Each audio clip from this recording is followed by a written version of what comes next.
In the shadowed halls of Cypress Hall, a grand estate hides a deadly secret. When Mrs. Laura Wellman is found poisoned, the air thick with the scent of almonds, Hercule Poirot steps into a web of lies, love, and betrayal. Was it the heiress, Elinor Carlisle, guarding her fortune, her fiancé, Roddy, torn by forbidden affection, or the enigmatic Mary Gerrard, tied to a legacy she never sought? A broken glass, a crushed petal, a whispered motive. Every clue points to a cunning killer. Can Poirot's little gray cells unravel the truth before another life is lost? Dive into Sad Cypress, where every heart hides a shadow, and the truth cuts deeper than a blade. Chapter 1. The Quiet Before the Storm. In the soft haze of an English summer, the village of Limewood nestled comfortably beneath the rolling hills of Devon. Its quaint stone cottages, draped in ivy, stood in serene contrast to the grandeur of Cypress Hall, a sprawling Georgian manor that loomed at the village's edge. The hall, with its ivy-clad towers and mullioned windows, was the ancestral home of the Wellman family, a name spoken with reverence and a touch of envy by the villagers. On this particular morning in July 1938, the air carried a deceptive calm, as if the world held its breath before an unseen storm. Captain Arthur Hastings, ever the loyal companion to the great Hercule Poirot, found himself strolling the gravel path toward Cypress Hall. The invitation had come unexpectedly, a neatly penned letter from Miss Elinor Carlisle, the young heiress of the estate. The letter had been polite but urgent, hinting at a matter of delicate concern that required the sharp mind of Poirot. Hastings, always eager for an adventure, had persuaded his friend to accept, though Poirot had grumbled about leaving the comforts of London for what he called the rustic uncertainties of the countryside. As Hastings approached the wrought iron gates, he noted the meticulous order of the grounds. The lawns were trimmed to perfection, the rose beds a riot of color, and the cypress trees, tall and mournful, stood like sentinels along the drive. Yet beneath this pristine facade, Hastings sensed an undercurrent of unease. The gatekeeper, a stooped man with wary eyes, muttered a greeting and waved him through without enthusiasm. Inside the hall, the atmosphere was no less polished, but equally strained. The grand entrance hall, with its marble floor and chandelier sparkling in the morning light, buzzed with subdued activity. Servants moved silently, their footsteps muffled by thick carpets, while the faint clink of china suggested preparations for tea. Hastings was ushered into the drawing room, where Elinor Carlisle awaited him. Miss Carlisle was a striking woman of 27, with dark hair swept into an elegant chignon and eyes that held a quiet intensity. She rose gracefully from a velvet settee, her navy dress tinged with something sharper. Fear, perhaps, or resolve. "I am so grateful you've come. And Monsieur Poirot? Will he join us?" "He follows tomorrow," Hastings replied, offering a reassuring smile. He had certain arrangements to conclude in London. "But rest assured, he will be here. Your letter intrigued him." Elinor's lips twitched, but the smile did not reach her eyes. "I hope I have not overstated the matter," she said, gesturing for him to sit. "It is complicated. A family affair, you might say, but one that has grown troubling." Before Hastings could press for details, the door opened, and a young woman entered. She was younger than Elinor, perhaps 22, with golden hair and a vivacious air that seemed at odds with the room's tension. Her green dress fluttered as she crossed the floor, her eyes darting curiously to Hastings. "This is Mary Gerrard," Elinor said, her tone neutral, but her gaze flickering. "My cousin, of sorts. She grew up here at Cypress Hall." Mary extended a hand, her smile warm but fleeting. "A pleasure, Captain. I've heard of your friend, the detective." Is it true he solves crimes with nothing but his mind? Hastings chuckled. Quite true, Miss Gerrard. Poirot's little grey cells are unmatched. Mary's laugh was light, but Elinor's expression tightened imperceptibly. The dynamic between the two women was not lost on Hastings. A polite civility masking something deeper, perhaps resentment or rivalry. The introductions continued as others joined them. There was Dr. Peter Lord, a local physician with a boyish face and earnest demeanour, who seemed particularly attentive to Mary. Then came Mrs. Laura Wellman, Elinor's aunt, a frail but sharp-eyed woman in her 60s, confined to a wheelchair but commanding the room with her presence. Her nurse, Jessie Hopkins, a stout woman with a no-nonsense air, hovered nearby, her hands clasped tightly. Finally, there was Roddy Wellman, Elinor's fiancé, a handsome man with a languid charm and a tendency to fidget with his cufflinks. As tea was served, Hastings observed the group. The conversation was polite, touching on the weather, the estate's upkeep, and vague plans for the future. Yet there were undercurrents, stolen glances, hesitant pauses, and a certain stiffness in Elinor's posture whenever Roddy spoke to Mary. Mrs. Wellman, though frail, watched them all with a hawk-like intensity, her thin lips pursed as if she knew more than she let on. "Miss Carlisle," Hastings ventured, setting down his teacup, "your letter mentioned staff. I fear someone in this house is not what they seem." Mrs. Wellman's voice cut through the silence, sharp and commanding. "Nonsense, Elinor. You're letting imagination run wild. This is a house of order, not conspiracy." Elinor's cheeks flushed, but she held her ground. "I'm not imagining things, Aunt Laura. I've seen the looks, heard the whispers. Something is wrong." Mary shifted uncomfortably, her eyes darting to Dr. Lord, who cleared his throat. "Perhaps, Miss Carlisle, it's merely the strain of recent months. Your aunt's health has been delicate and—" "My health," Mrs. Wellman interrupted, "is no excuse for hysteria. But I will admit, Captain, there is a tension here. Perhaps your Monsieur Poirot can put our minds at ease." Hastings nodded, his curiosity piqued. He noted the time, 11:45 a.m., as the grandfather clock in the corner chimed softly. The alibis, the motives, the secrets. He could almost hear Poirot's voice in his mind, urging him to observe, to note every detail. Who had access to Mrs. Wellman's medicine? Why was Elinor so guarded? And what was the source of the unease that seemed to permeate the very walls of Cypress Hall? As the group dispersed, Hastings lingered, his eyes scanning the room. A silver cigarette case lay on a side table, engraved with the initials R.W. Roddy Wellman, no doubt. A vase of roses, slightly wilted, stood near the window, their petals scattered as if someone had brushed against them carelessly. And on the mantel, a small photograph of a younger Mrs. Wellman with a man, her late husband, perhaps, caught his eye. The frame was slightly askew, as if recently moved. He made a mental note to share these observations with Poirot. The Belgian detective would no doubt find significance in such trifles.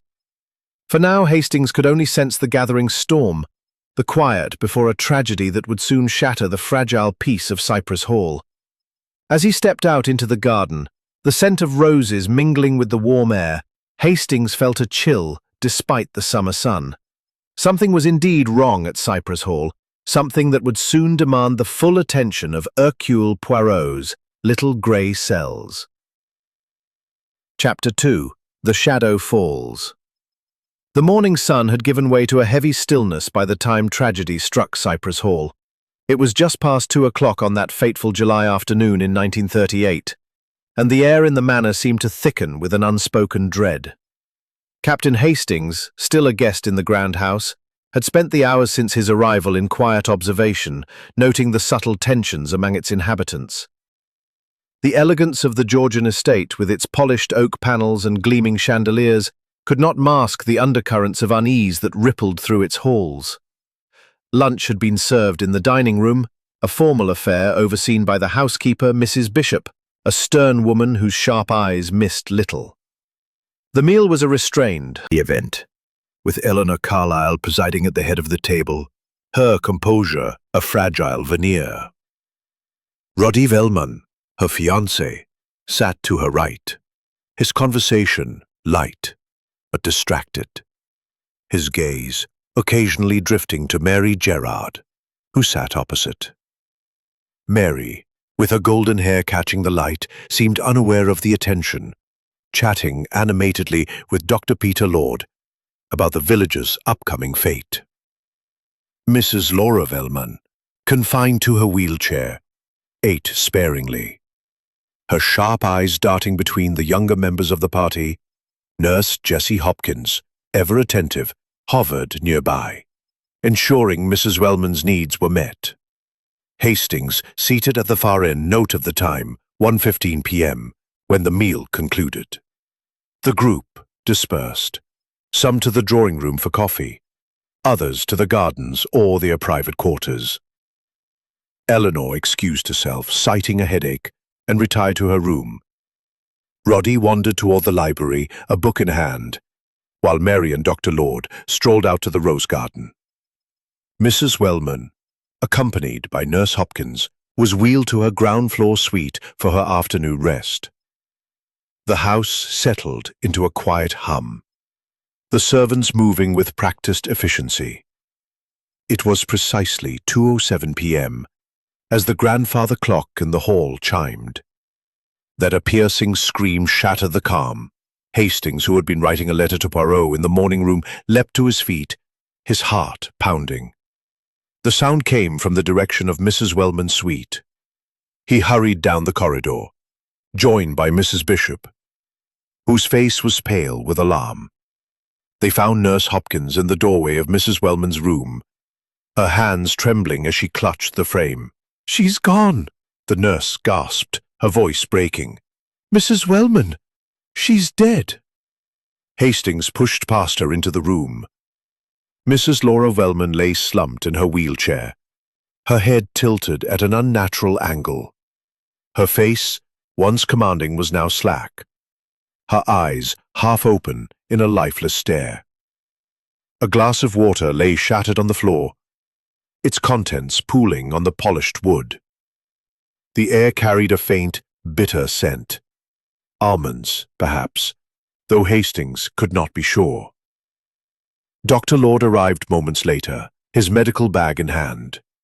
He knelt beside the body, his fingers deftly checking for a pulse. "She's been dead only a few minutes," he said grimly. "No heartbeat, no respiration." He lifted her wrist, then paused, his brow furrowing. "There's a slight redness here, around her lips, and this smell." He leaned closer, then recoiled. "Poison, I'd wager. Cyanide, perhaps." "Cyanide?" Hastings echoed, his mind racing. "But how?" "She was fine at lunch." Nurse Hopkins, "Dead?" she whispered, her hand gripping the doorframe for support. Roddy, close behind, looked equally stunned, his usual charm replaced by a dazed expression. Mary Gerrard lingered at the back, her eyes wide with shock. Hastings took charge, his years with Poirot lending him a semblance of authority. "No one touch anything," he ordered. "Mrs. Bishop, please summon the police. And Dr. Lord, can you confirm the cause of death?" "I'll need to examine her properly," Dr. Lord replied, his voice steady but strained. "But the symptoms, redness, the smell, the suddenness, point to poison. I'll need to send for a coroner." The room became a flurry of controlled chaos. Servants whispered in the corridors, their faces pale with fear. The police arrived within the hour, led by Inspector Marsden, a gruff man with a no-nonsense demeanor. He surveyed the scene, his notebook already open. Right then, he said. No one leaves the house until we've got statements. Captain Hastings, you're a friend of that Detective Poirot, aren't you? Any thoughts? Hastings hesitated, knowing Poirot would disapprove of speculation without facts. I'd rather wait for Monsieur Poirot, he said. He'll arrive tomorrow, but I can tell you this was no accident. The glass, the smell, someone meant for Mrs. Wellman to die. Inspector Marsden nodded, his eyes narrowing. We'll start with alibis. Where was everyone between 1:30 and 2? The questioning began in the drawing room, where the household gathered under the inspector's watchful eye. Nurse Hopkins confirmed she had left Mrs. Wellman at 1:35 p.m., after administering her medication. Elinor stated she had been in her room, alone, nursing her headache. Roddy claimed to have been in the library, reading. Mary and Dr. Lord vouched for each other, having been in the garden until the scream. Mrs. Bishop and the servants were accounted for in the kitchens or other parts of the house. Hastings listened intently, his mind cataloguing the details. The medication bottle, he noted, was still on the side table, its cap loosely fastened. A small syringe lay beside it, unused. The shattered glass was another puzzle. Had Mrs. Wellman dropped it in her final moments, or had it been knocked over deliberately? And that faint, almond-like smell. It lingered in his memory, a clue that Poirot would surely seize upon. As the police cordoned off the room, Hastings stepped outside, needing air. The rose garden, so vibrant earlier, now seemed oppressive, the cypress trees casting long shadows in the fading light. He thought of Poirot, wishing his friend were already here. The Belgian detective would see through the polite facades. The estate vast. Who stood to gain from her death? Elinor, as her niece and heir? Roddy, her fiancé? Or perhaps Mary, the cousin who had grown up in the shadow of the Wellman fortune?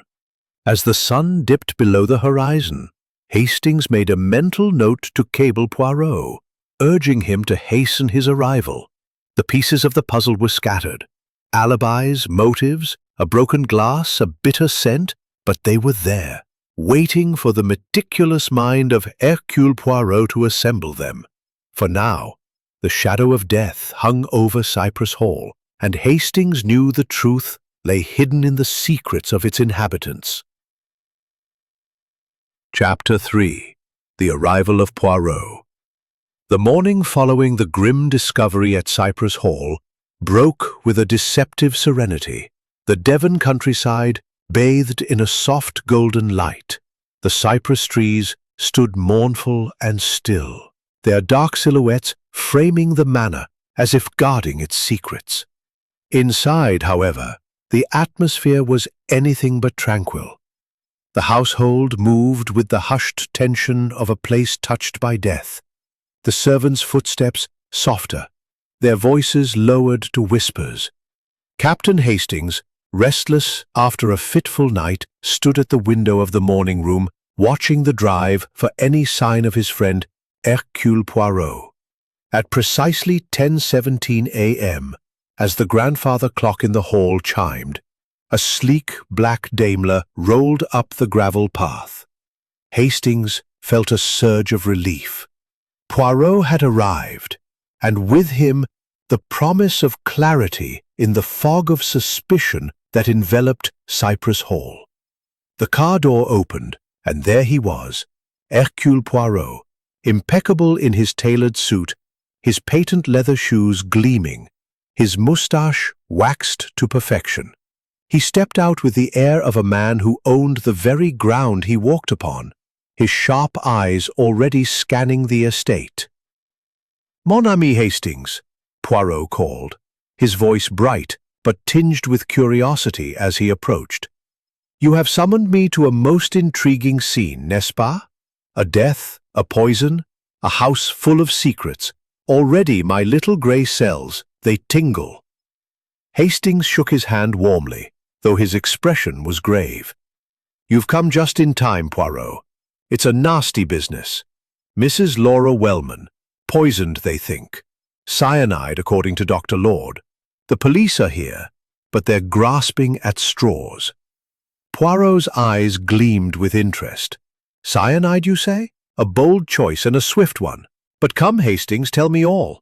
Every detail, every face, every moment. The truth, it hides in the smallest things. They settled in the morning room, where Hastings recounted the events of the previous day. The lunch, the scream, the shattered glass, the faint almond-like smell. He described the household, Elinor Carlisle, medication bottle, and the undercurrents of tension he had sensed from the moment he arrived. Poirot listened intently, his head tilted slightly, his fingers steepled beneath his chin. "Bon," he said at last. "A closed circle, as I prefer.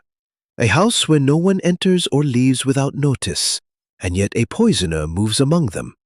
Tell me, Hastings, what is your impression of this Elinor Carlisle? She wrote to you, yes? She sensed trouble before the crime." Hastings frowned, considering. "She's reserved, but sharp. Worried, I think, about more than she lets on. She mentioned a missing bottle of medicine, an open letter, whispers among the staff. I got the sense she suspects someone but doesn't want to say who." Poirot nodded, his eyes narrowing. "And this Mary Gerrard, she is the cousin, yet not of the same blood, perhaps? There is a difference in how she is treated, no?" "Yes," Hastings admitted.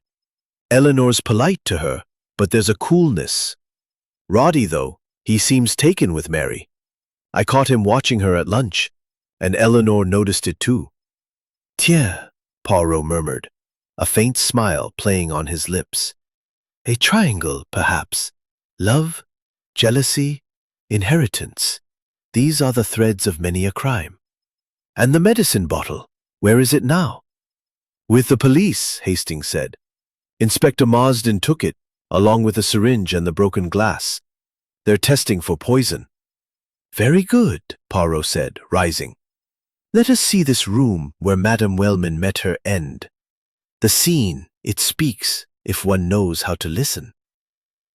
They made their way to Mrs. Wellman's ground-floor suite, now cordoned off by a constable who nodded at Poirot's introduction. The room was as Hastings remembered it, elegant, with heavy drapes, a mahogany bed, and the wheelchair where Mrs. Wellman had been found. The shattered glass had been removed, but Poirot's eyes roamed the space, lingering on the side table where the medication bottle had stood. He knelt, examining the floor, then rose and inspected the window, which overlooked the rose garden. "The glass," Poirot said softly. "It was broken, you say. Where exactly did it fall?" "Near the wheelchair," Hastings replied. "The water had spilled across the floor." Poirot's gaze sharpened. "And the smell of almonds, you are certain?" "Fairly certain," Hastings said. "Dr. Lord noticed it too." Poirot nodded, then turned to the constable. "The police, they have examined the room for fingerprints?" "Yes, sir," the constable replied. "On the bottle, the syringe, the wheelchair, only those of Nurse Hopkins and Mrs. Wellman herself." "Naturellement," Poirot said, almost to himself. "The poisoner, he is clever. He leaves no trace, or so he thinks." Their inspection was... We're dealing with a straightforward case, I reckon. Poison in the medication, most likely. Nurse Hopkins had access, and she was the last to see the old lady alive. Poirot raised an eyebrow. "Straightforward, Inspector? In my experience, murder is rarely so accommodating. Tell me, what do you know of this medication?" Marsden consulted his notebook. "Morphine-based tonic for her heart condition. Prescribed by Dr. Lord. Administered daily by the nurse. The bottle's been tested, but I'd wager it was tampered with." "And the syringe?" Poirot asked. "Unused, far as we can tell," Marsden said. "Found on the table, clean." Poirot's eyes flickered with interest. "And the alibis? Everyone accounted for between 1:30 and 2?" Marsden nodded. Miss Carlisle was in her room, Mr. Wellman in the library, Miss Gerrard and Dr. Lord in the garden, Nurse Hopkins here until 1:35, then in the servants' quarters. Mrs. Bishop and the staff were in the kitchens. Bon, Poirot said. Then let us meet these people. I wish to observe them, to hear their voices.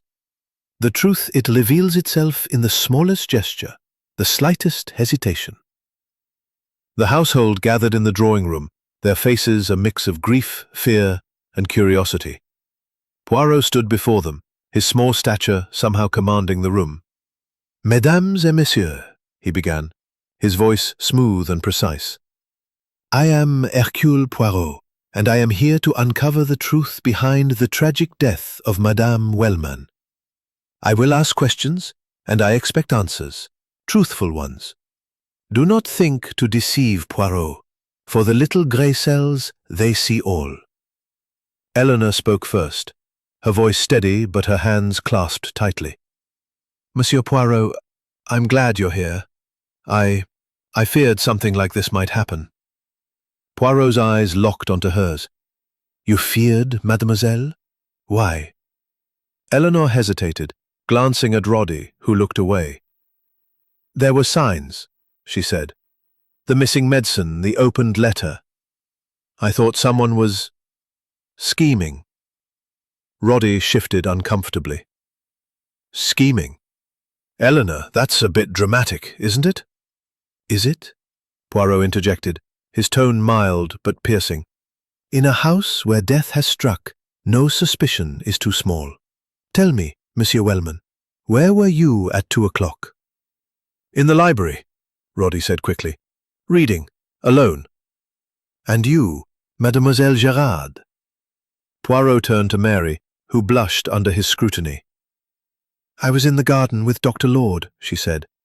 We heard the scream and came running. Dr. Lord nodded. That's right. We were discussing the village fete.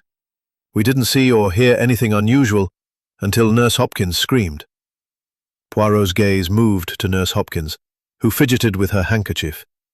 And you, madame? To the servants' quarters to fetch my knitting. Poirot smiled, but it was a smile that promised no comfort. Very well.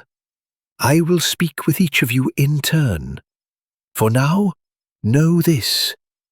Someone in this house has lied, and Hercule Poirot will find them. As the group dispersed, Hastings leaned close. What do you think, Poirot? The nurse seems nervous. Poirot's eyes twinkled. Nervous, yes. But is it guilt or fear? And the broken glass, Hastings, it troubles me. Why was it broken? To hide something, perhaps? Come, we have much to learn. The stage was set, the players assembled. Poirot, with his methodical precision, had begun to unravel the threads of the mystery at Cypress Hall. But the truth, as always, lay just out of reach, hidden in the shadows of human nature. The afternoon light filtered through the heavy drapes of the drawing room at Cypress Hall, casting long shadows across the polished oak floor.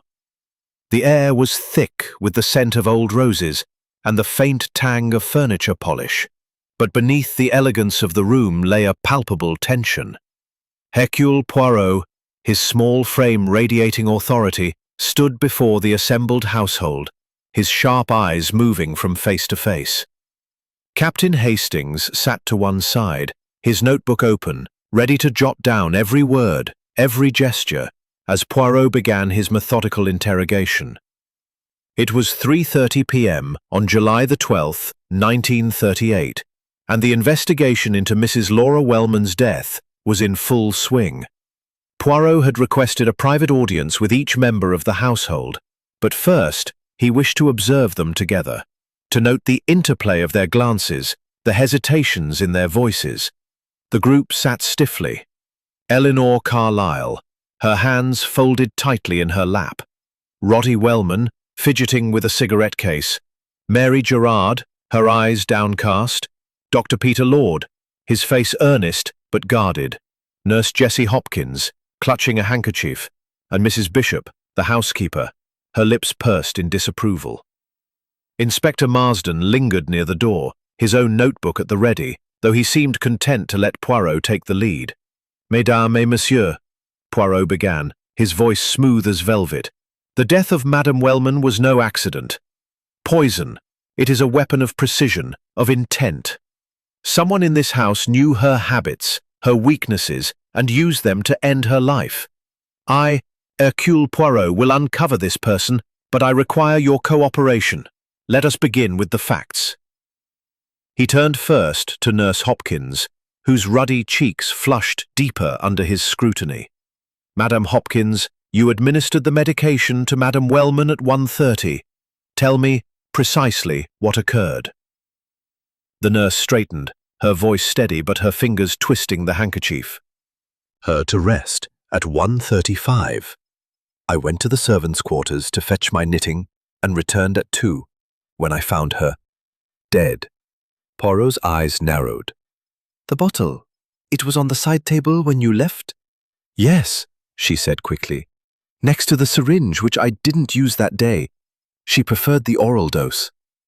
"And you noticed nothing unusual? No strange smell, no change in the liquid?" Nurse Hopkins hesitated, her eyes flickering to Elinor. "No, nothing. It looked the same as always."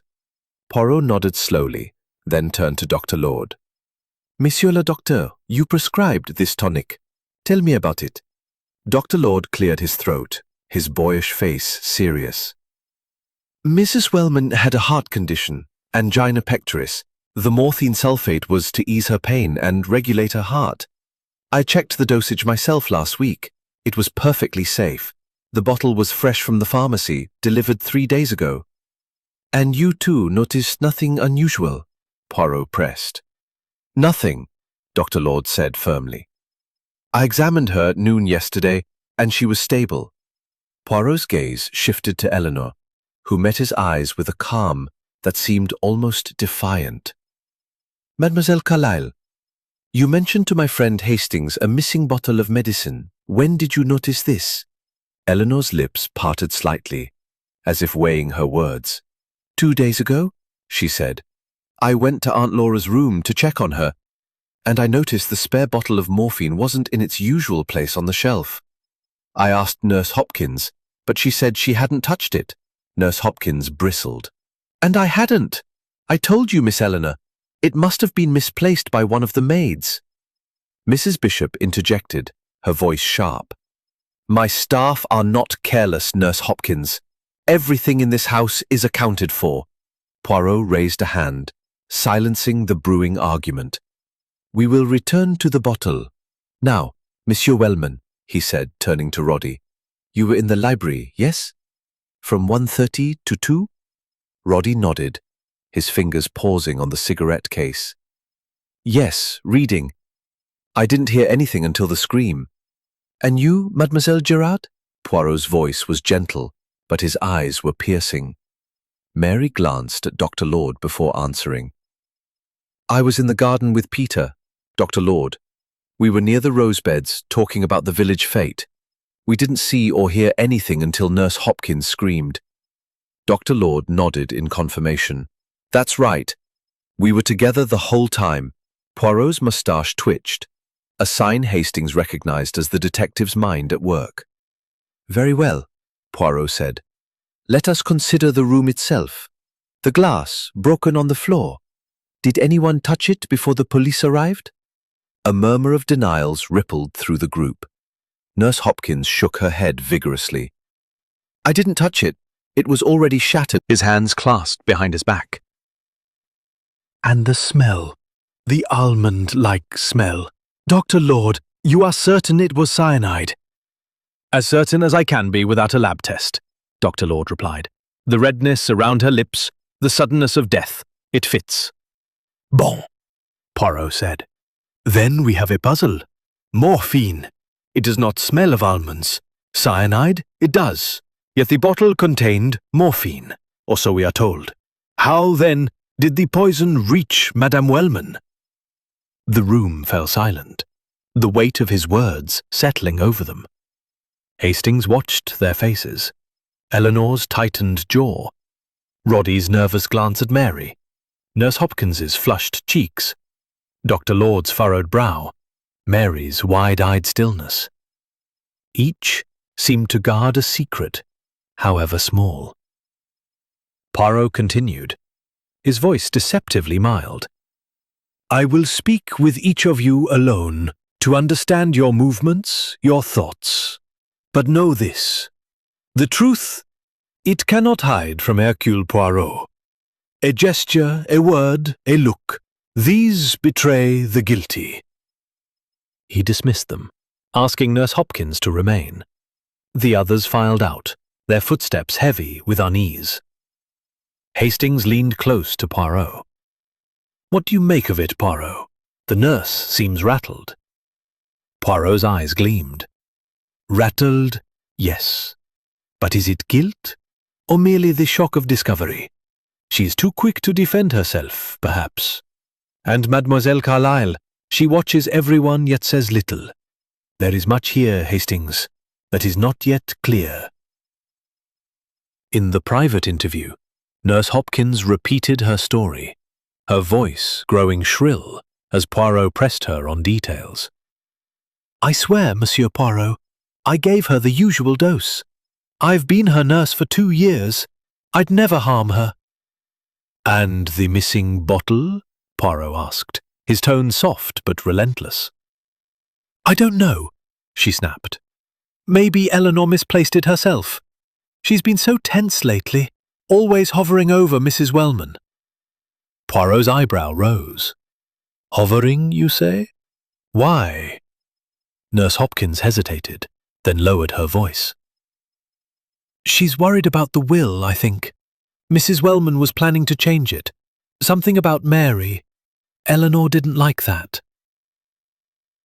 Poirot filed this away, dismissing the nurse with a nod. As she left, he turned to Hastings. The will, Hastings. It is a thread we must follow, and the broken glass, it troubles me. If the poison was in the glass, how did it get there, and why was it broken?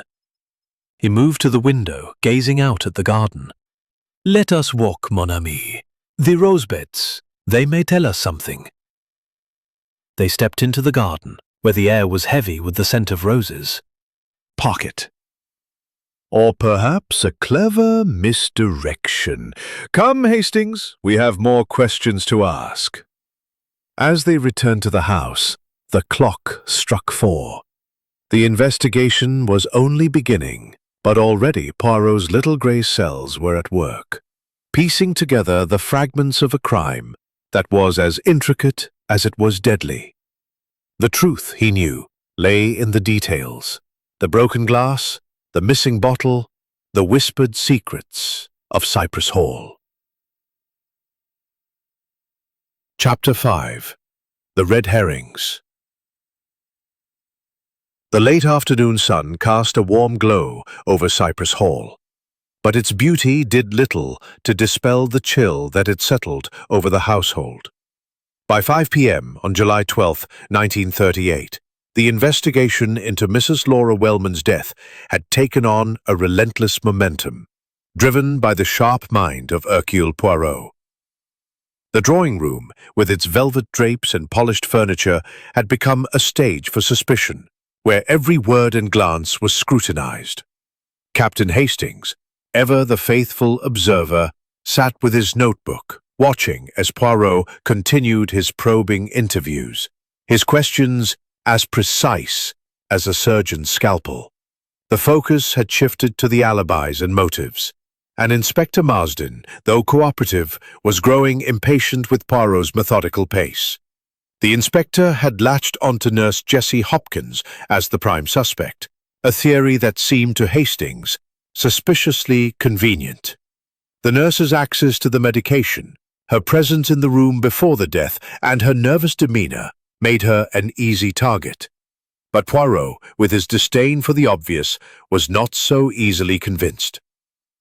"Inspector," Poirot said, his voice calm but firm as they stood in the hall, "you believe Nurse Hopkins is guilty because she is the most apparent choice.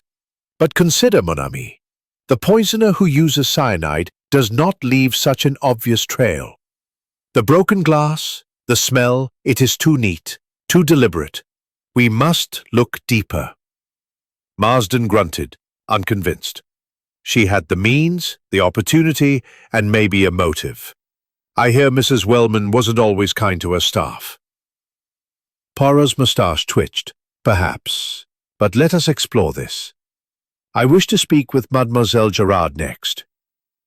Mary Gerrard was summoned to the morning room, where Poirot and Hastings waited.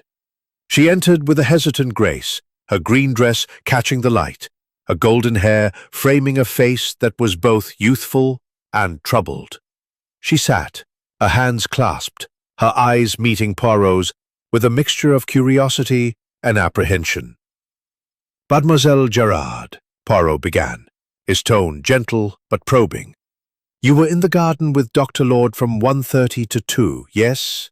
Tell me, what did you see? What did you hear? Mary's brow furrowed slightly. Madame Wellman, what was it? You grew up here, I understand. But you are not of the family, not truly. Mary's cheeks flushed. Mrs. Wellman was kind to me. My father was the lodgekeeper here years ago, and after he died, she took me in, paid for my schooling. I owe her a great deal. And Mademoiselle Carlisle? Poirot asked, his voice soft as silk. She's your cousin.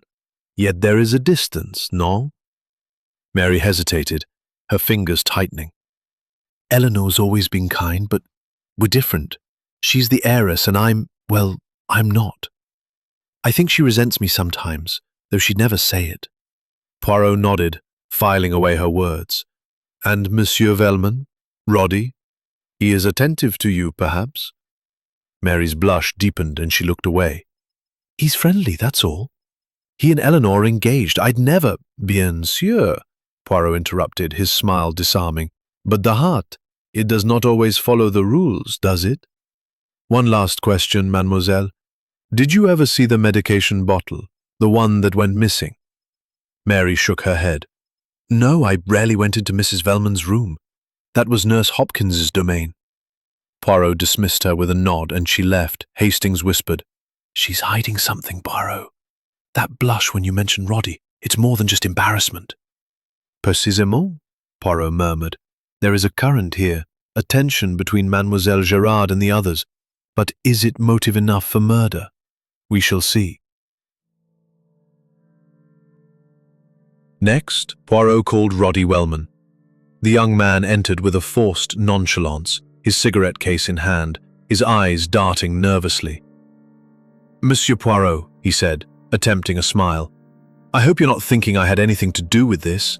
I was in the library, nowhere near Aunt Laura's room. Poirot's gaze was unrelenting. Monsieur Wellman, tell me about your aunt's will.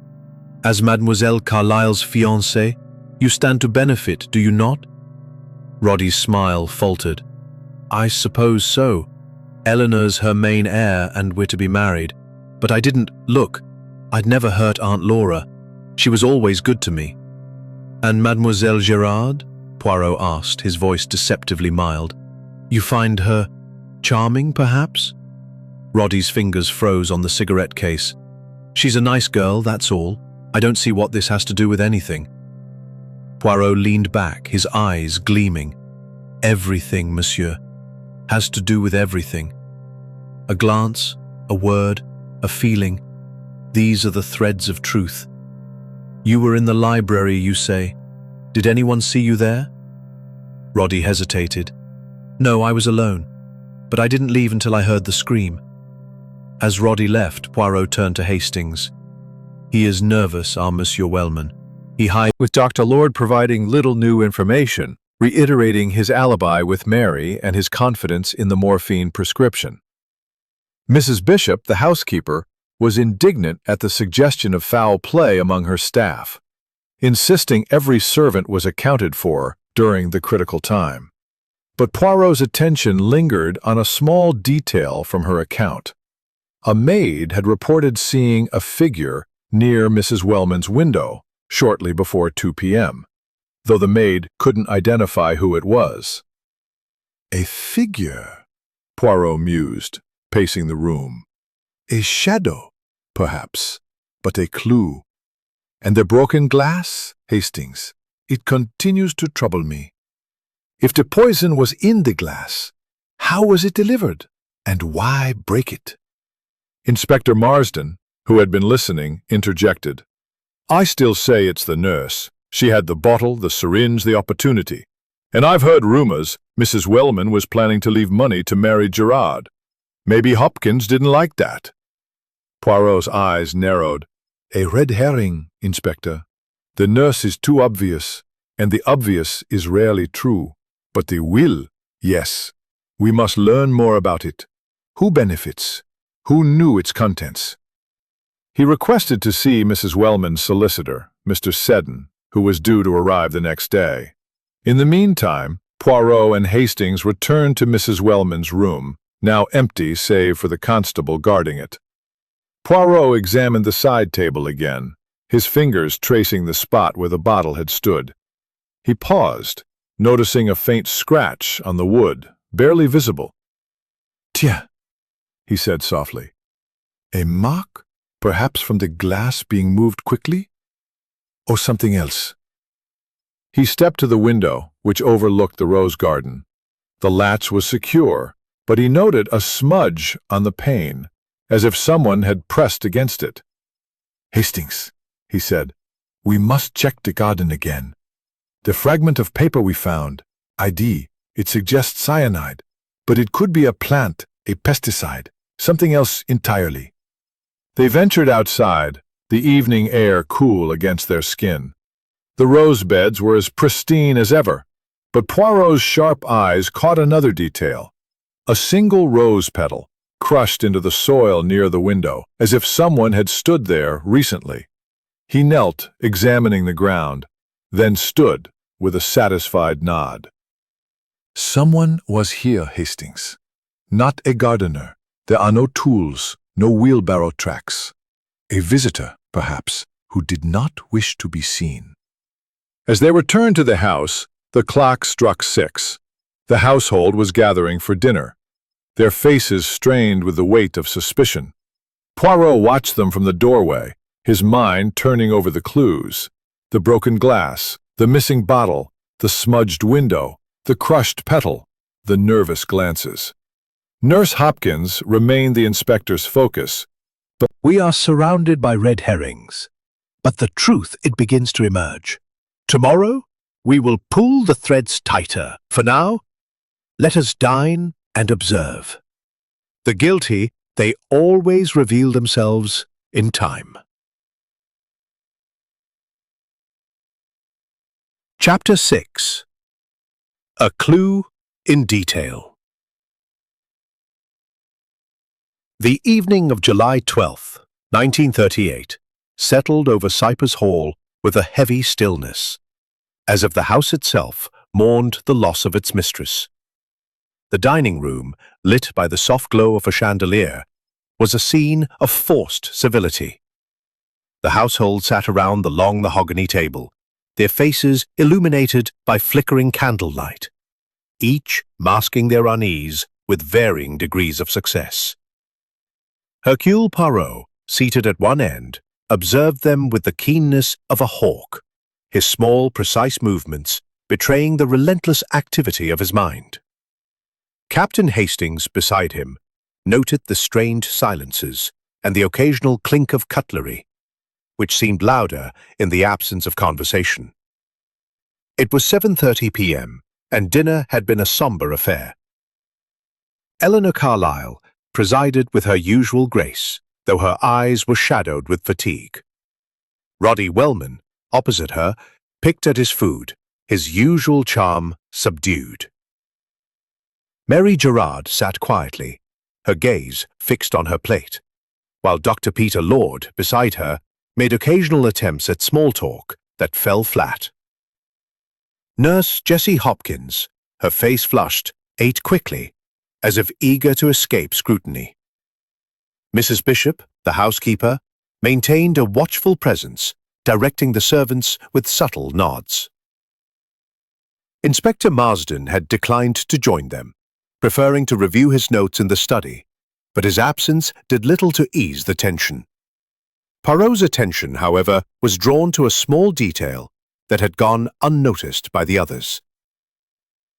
As the dessert course, poached pears in syrup, was served, he observed Elinor's hands as she passed a dish to Roddy. Her fingers trembled slightly, and she quickly withdrew them, clasping them in her lap. It was a fleeting moment, but to Poirot, it was a revelation. "The hands, Hastings," he murmured later, as they retired to the morning room for coffee. "They betray what the face conceals. Mademoiselle Carlisle is afraid, not of discovery, perhaps, but of something else." Hastings frowned, puzzled. "Afraid? But she's the one who called us here. Surely she wants the truth." "Oui, mon ami," Poirot said, sipping his coffee. "But the truth is a dangerous thing. She fears what it may reveal, not only about the crime, but about those she loves." Their conversation was interrupted by the arrival of Mr. Seddon, Mrs. Wellman's solicitor, a wiry man with a pinched face and spectacles perched on his nose. He had been summoned to investments, the hall itself. The primary heir is Miss Elinor Carlisle, her niece, who inherits the bulk of the fortune and Cypress Hall. There is also a bequest of £5,000 to Mary Gerrard, and smaller sums to the staff, including Nurse Hopkins and Mrs. Bishop. Poirot's eyes gleamed. "And was Madame Wellman considering changes to this will?" Seddon hesitated, glancing at Elinor, who had joined them. "She mentioned the possibility, yes. She was fond of Miss Gerrard and considered increasing her bequest, perhaps to £10,000. But no changes were finalized." Elinor's face remained impassive, but her knuckles whitened as she gripped her coffee cup. "Aunt Laura never told me she was changing the will," she said, quietly. "She only said she wanted to ensure Mary was cared for." Poirot nodded, his gaze lingering on her. "And you, mademoiselle, were you content with this?" Elinor met his eyes, her voice steady. "It was her money to do with as she pleased. I had no say in it." The solicitor excused himself, and Poirot turned his attention to the room, his mind turning over the new information. The will provided a clear motive for Elinor. If she feared losing part of her inheritance to Mary, might she have acted to prevent it? Yet her demeanor suggested not greed, but something more complex. Perhaps a wounded heart. The next morning at 9 a.m., Poirot and Hastings returned to Mrs. Wellman's suite, now a shrine to the crime. The constable had been replaced by a younger officer who allowed them entry. Poirot moved with purpose, his eyes scanning the room anew. He paused at the side table, where the medication bottle had stood, and examined the faint scratch he had noticed before. "Hastings," he said, "this mark, it is not from the glass. It is too deep, too precise. Something else was here. Something moved in haste." He turned to the window, where the smudge on the pane caught his attention again. Kneeling, he inspected the sill and found a tiny speck of white powder, barely visible. "Tiens," he murmured, carefully collecting it with a handkerchief. "This is not dust, Hastings. It is something else. Perhaps our poison? Perhaps not." They stepped outside to the rose garden, where the crushed petal Poirot had found the previous day still lay in the soil. He bent down, examining the ground more closely, and his fingers brushed against a small, hard object, buried shallowly. It was a fragment of glass, no larger than a fingernail, with a faint greenish tint. "Not from the water glass," Poirot said, holding it to the light. "This is different. Perhaps from a vial, a bottle. The poison, it may have been carried." "Whom?" They returned to the house, where Poirot requested a private word with Mrs. Bishop. The housekeeper, her face a mask of disapproval, met them in the study. Monsieur Poirot, she said stiffly, I hope you're not suggesting my staff are involved in this dreadful business. Not at all, madame, Poirot said smoothly. But your eyes, they see everything. Tell me, did you notice anyone near Madame Wellman's window yesterday, before the scream? Mrs. Bishop frowned, her lips tightening. One of the maids, Annie, mentioned seeing someone. A figure, she said, near the rose beds, around 1:45. She couldn't say who it was, only that it was someone in dark clothing. Poirot's eyes gleamed. And this Annie, where is she now? In the kitchens, Mrs. Bishop said. But she's a simple girl, not one for tales. Poirot interviewed Annie, a nervous young maid with wide eyes.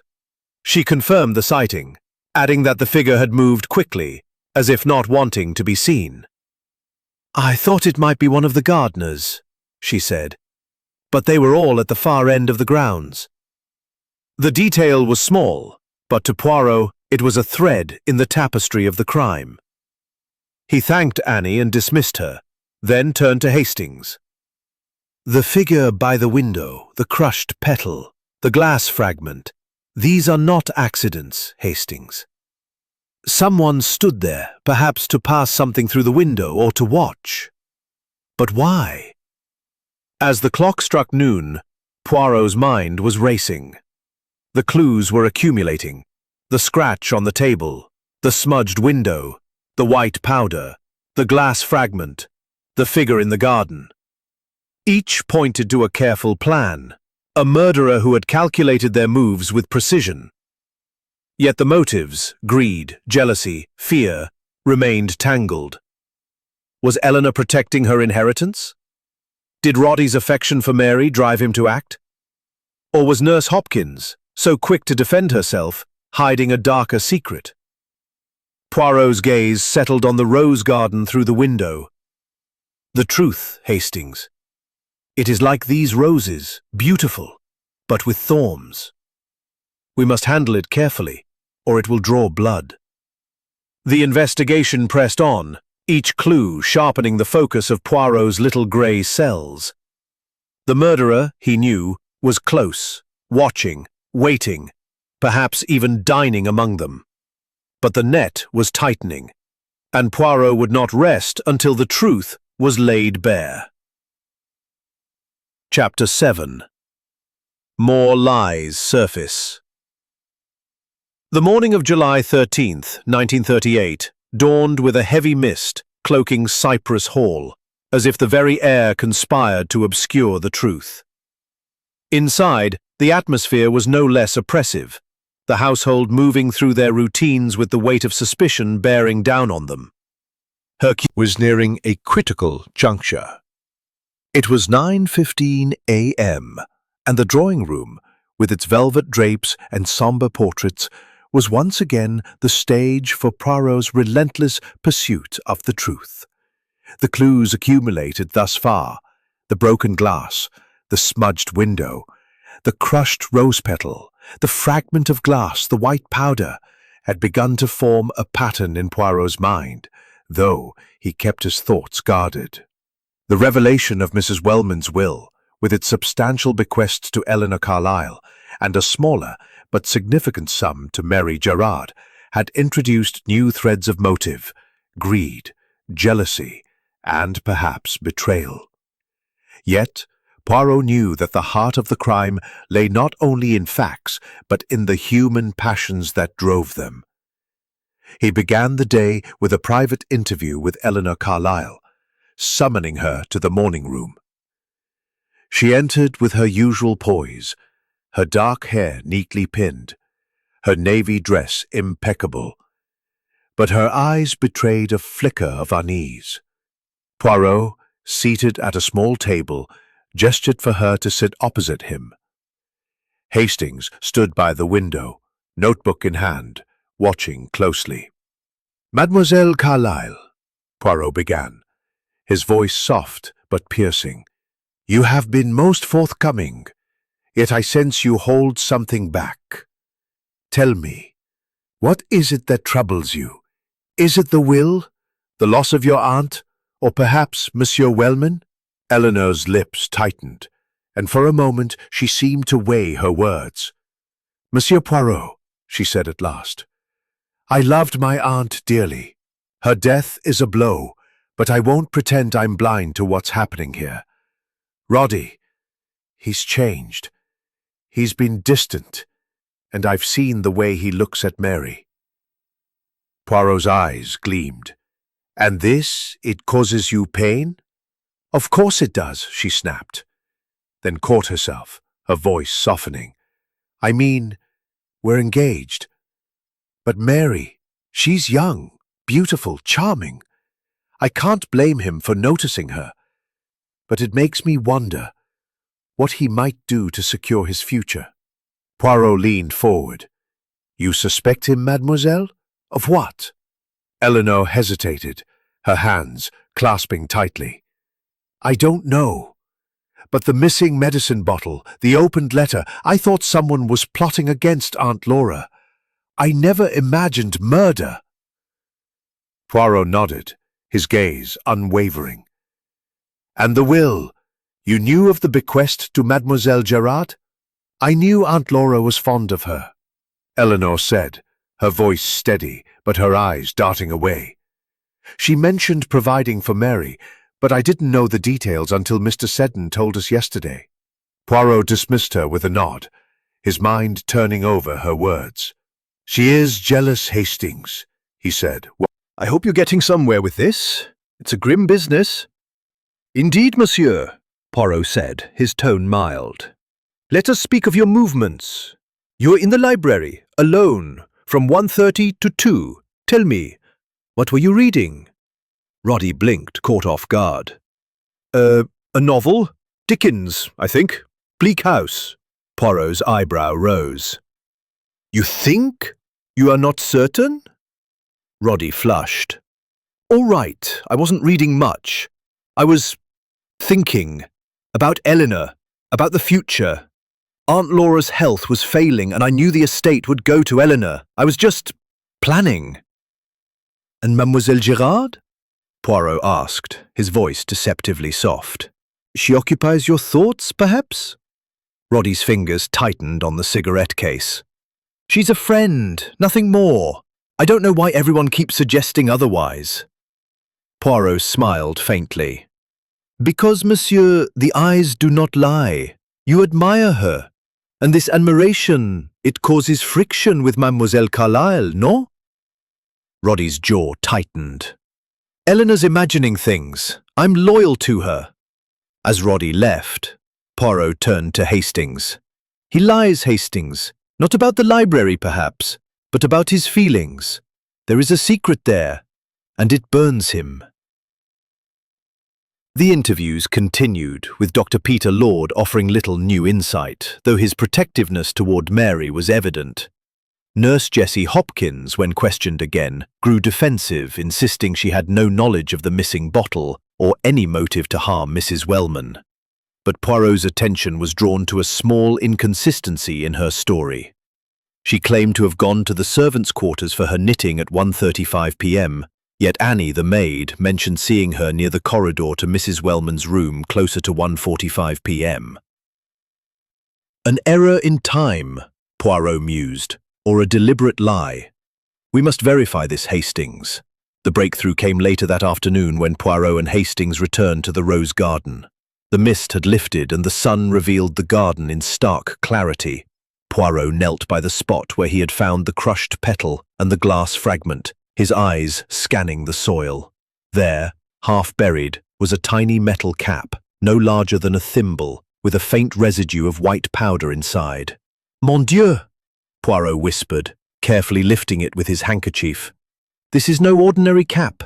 It is from a vial, perhaps the very vial that held the cyanide. Hastings's eyes widened. So, the poison was brought in separately, not in the morphine bottle. Précisément, Poirot said. The morphine. It was never tampered with. The cyanide was introduced in the glass, or perhaps another container, and the glass was broken to conceal the evidence. But this cap, it was dropped in haste, overlooked by the murderer. They returned to the house where Poirot requested a meeting with Inspector Marsden, The windowsill, urging the inspector to have them analyzed. "If this is cyanide," Poirot said, "we have proof the poison was brought from outside the room. The question is, by whom?" Marsden, though skeptical, agreed to send the items to the laboratory. "You're making this complicated, Poirot," he said. "The nurse is still my bet." Poirot shook his head. "The nurse is a convenient scapegoat. But the truth is more subtle. Consider the lies we have uncovered. Mademoiselle Carlisle's fear of losing Monsieur Wellman, Monsieur Wellman's hidden affection for Mademoiselle Gerrard, Nurse Hopkins's inconsistency in her timeline, and the will. It looms over them all." As the clock struck 4 p.m., Poirot gathered his thoughts. The lies were surfacing, each one a crack in the facade of Cypress Hall. The metal cap, the crushed petal, the smudged window, these were not random, but part of a careful plan. Yet the motives were tangled. Elinor's jealousy, Roddy's divided heart, Nurse Hopkins's possible resentment, and Mary's ambiguous role as the outsider who stood to gain. "Hastings," Poirot said, his voice low, "the murderer is clever, but not clever enough. They have left traces, and these traces will betray them. We must now look to the heart of the matter, the relationships that bind this house. Love, greed, fear, they are the keys to this crime." The investigation pressed on, the net tightening around the inhabitants of Cypress Hall. Poirot knew the truth was close, hidden in the lies that were beginning to unravel. The next revelation, he sensed, would bring them closer to the heart of the mystery. Chapter 8. The Emotional Turning Point. By the afternoon of July 13th, 1938, Cypress Hall seemed to pulse with a quiet dread, as if the walls themselves absorbed the growing weight of suspicion. The mist had cleared, leaving the estate bathed in a stark, unforgiving light that exposed every crack in its polished facade. Hercule Poirot, with his unerring instinct for the truth, sensed that the investigation was approaching a pivotal moment. The clues, the metal cap, the white powder, the crushed rose petal, the smudged window, had begun to coalesce into a pattern, but it was the human heart, with its tangled motives, that held the key. Captain Hastings, ever attentive, followed Poirot's lead, his notebook filled with observations, his mind racing to keep up with the detective's relentless logic. It was 2 p.m. when Poirot gathered the household in the drawing room, the same elegant space where tensions had simmered since Mrs. Laura Wellman's death. The air was heavy with the scent of roses from a vase on the mantel, their petals now wilting, mirroring the strained expressions of the assembled group. Elinor Carlisle sat rigidly, her hands clasped tightly. Roddy Wellman fidgeted was unmistakable. Nurse Jessie Hopkins clutched her handkerchief, her face flushed, and Mrs. Bishop, the housekeeper, stood at the back, her sharp eyes missing nothing. Inspector Marsden lingered near the door, his skepticism of Poirot's methods evident but tempered by curiosity. Poirot stood before them, his small stature commanding the room with quiet authority. "Mesdames et messieurs," he began, his voice smooth but edged with purpose. "We stand at a crossroads in this investigation.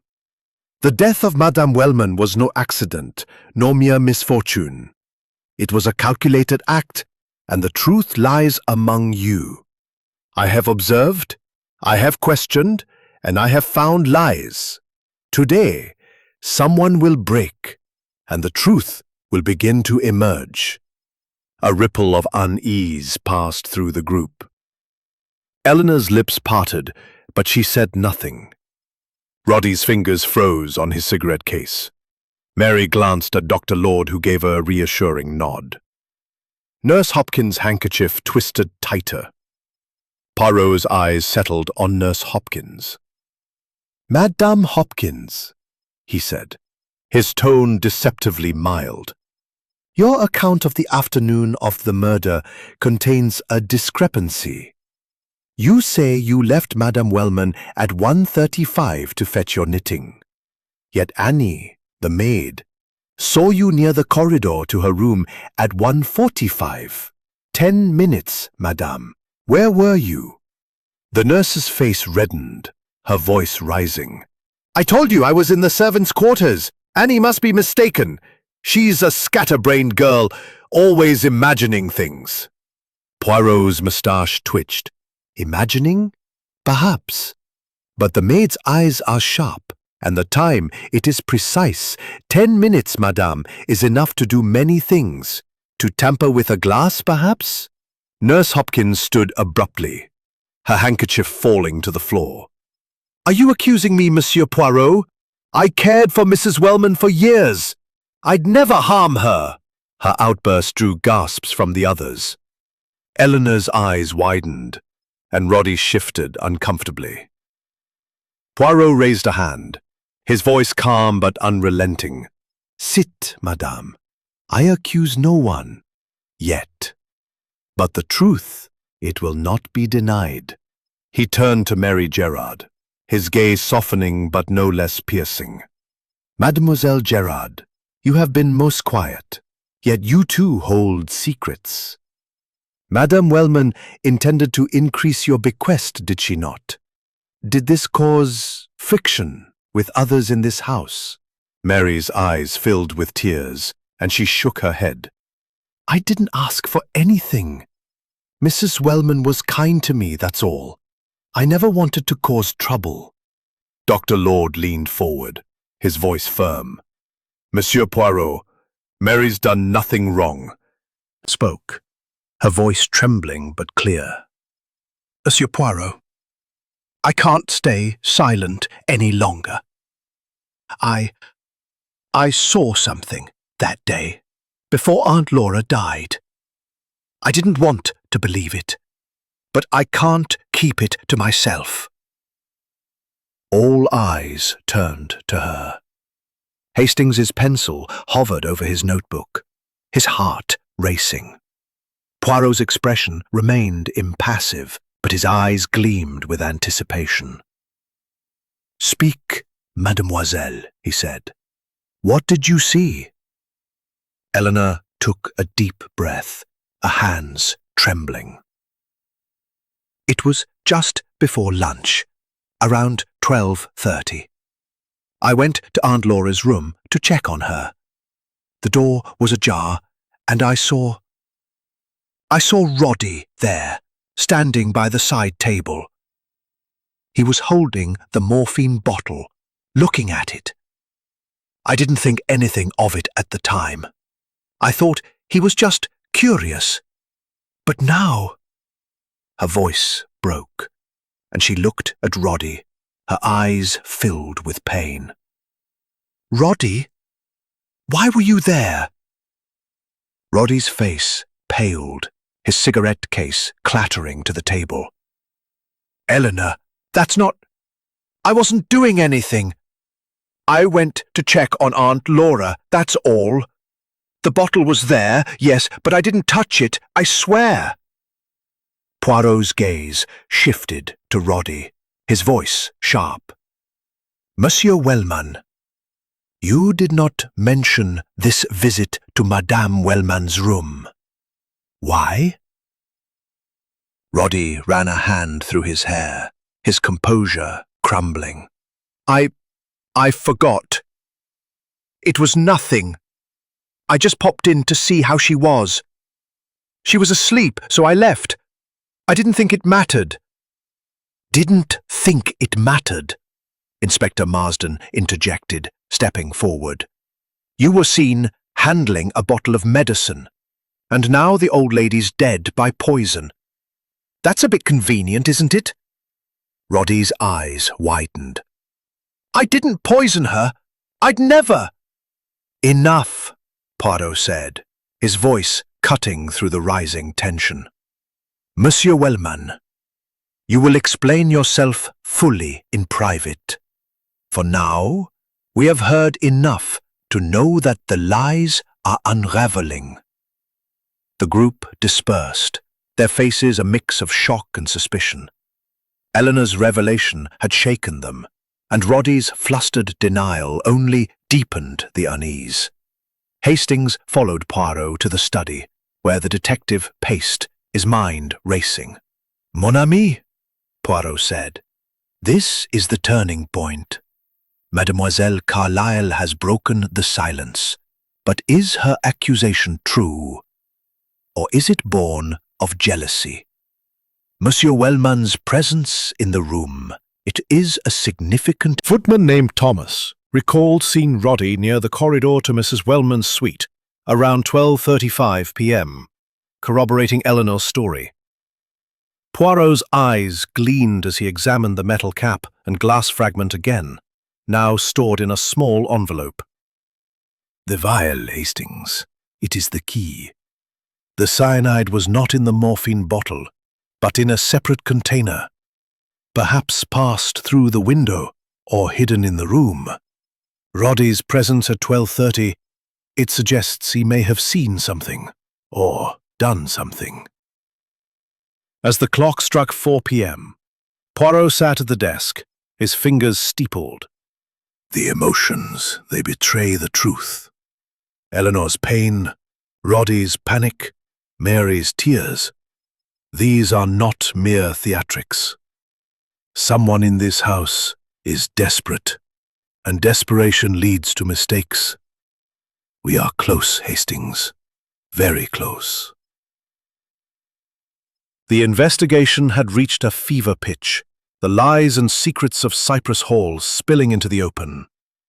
Poirot knew the next step would be to tighten the net, to force the murderer's hand. The truth, he sensed, was no longer a distant shadow, but a presence, waiting to be unveiled. Chapter 9. The Trap. The evening of July 13th, 1938, cast a somber pall over Cypress Hall, the grand estate, now a crucible of suspicion and fear. The air was thick with the scent of impending rain, and the cypress trees outside swayed in a restless wind, as if mirroring the agitation within. Hercule Poirot, his mind a whirl of calculated precision, had decided the time had come to tighten the net around the murderer.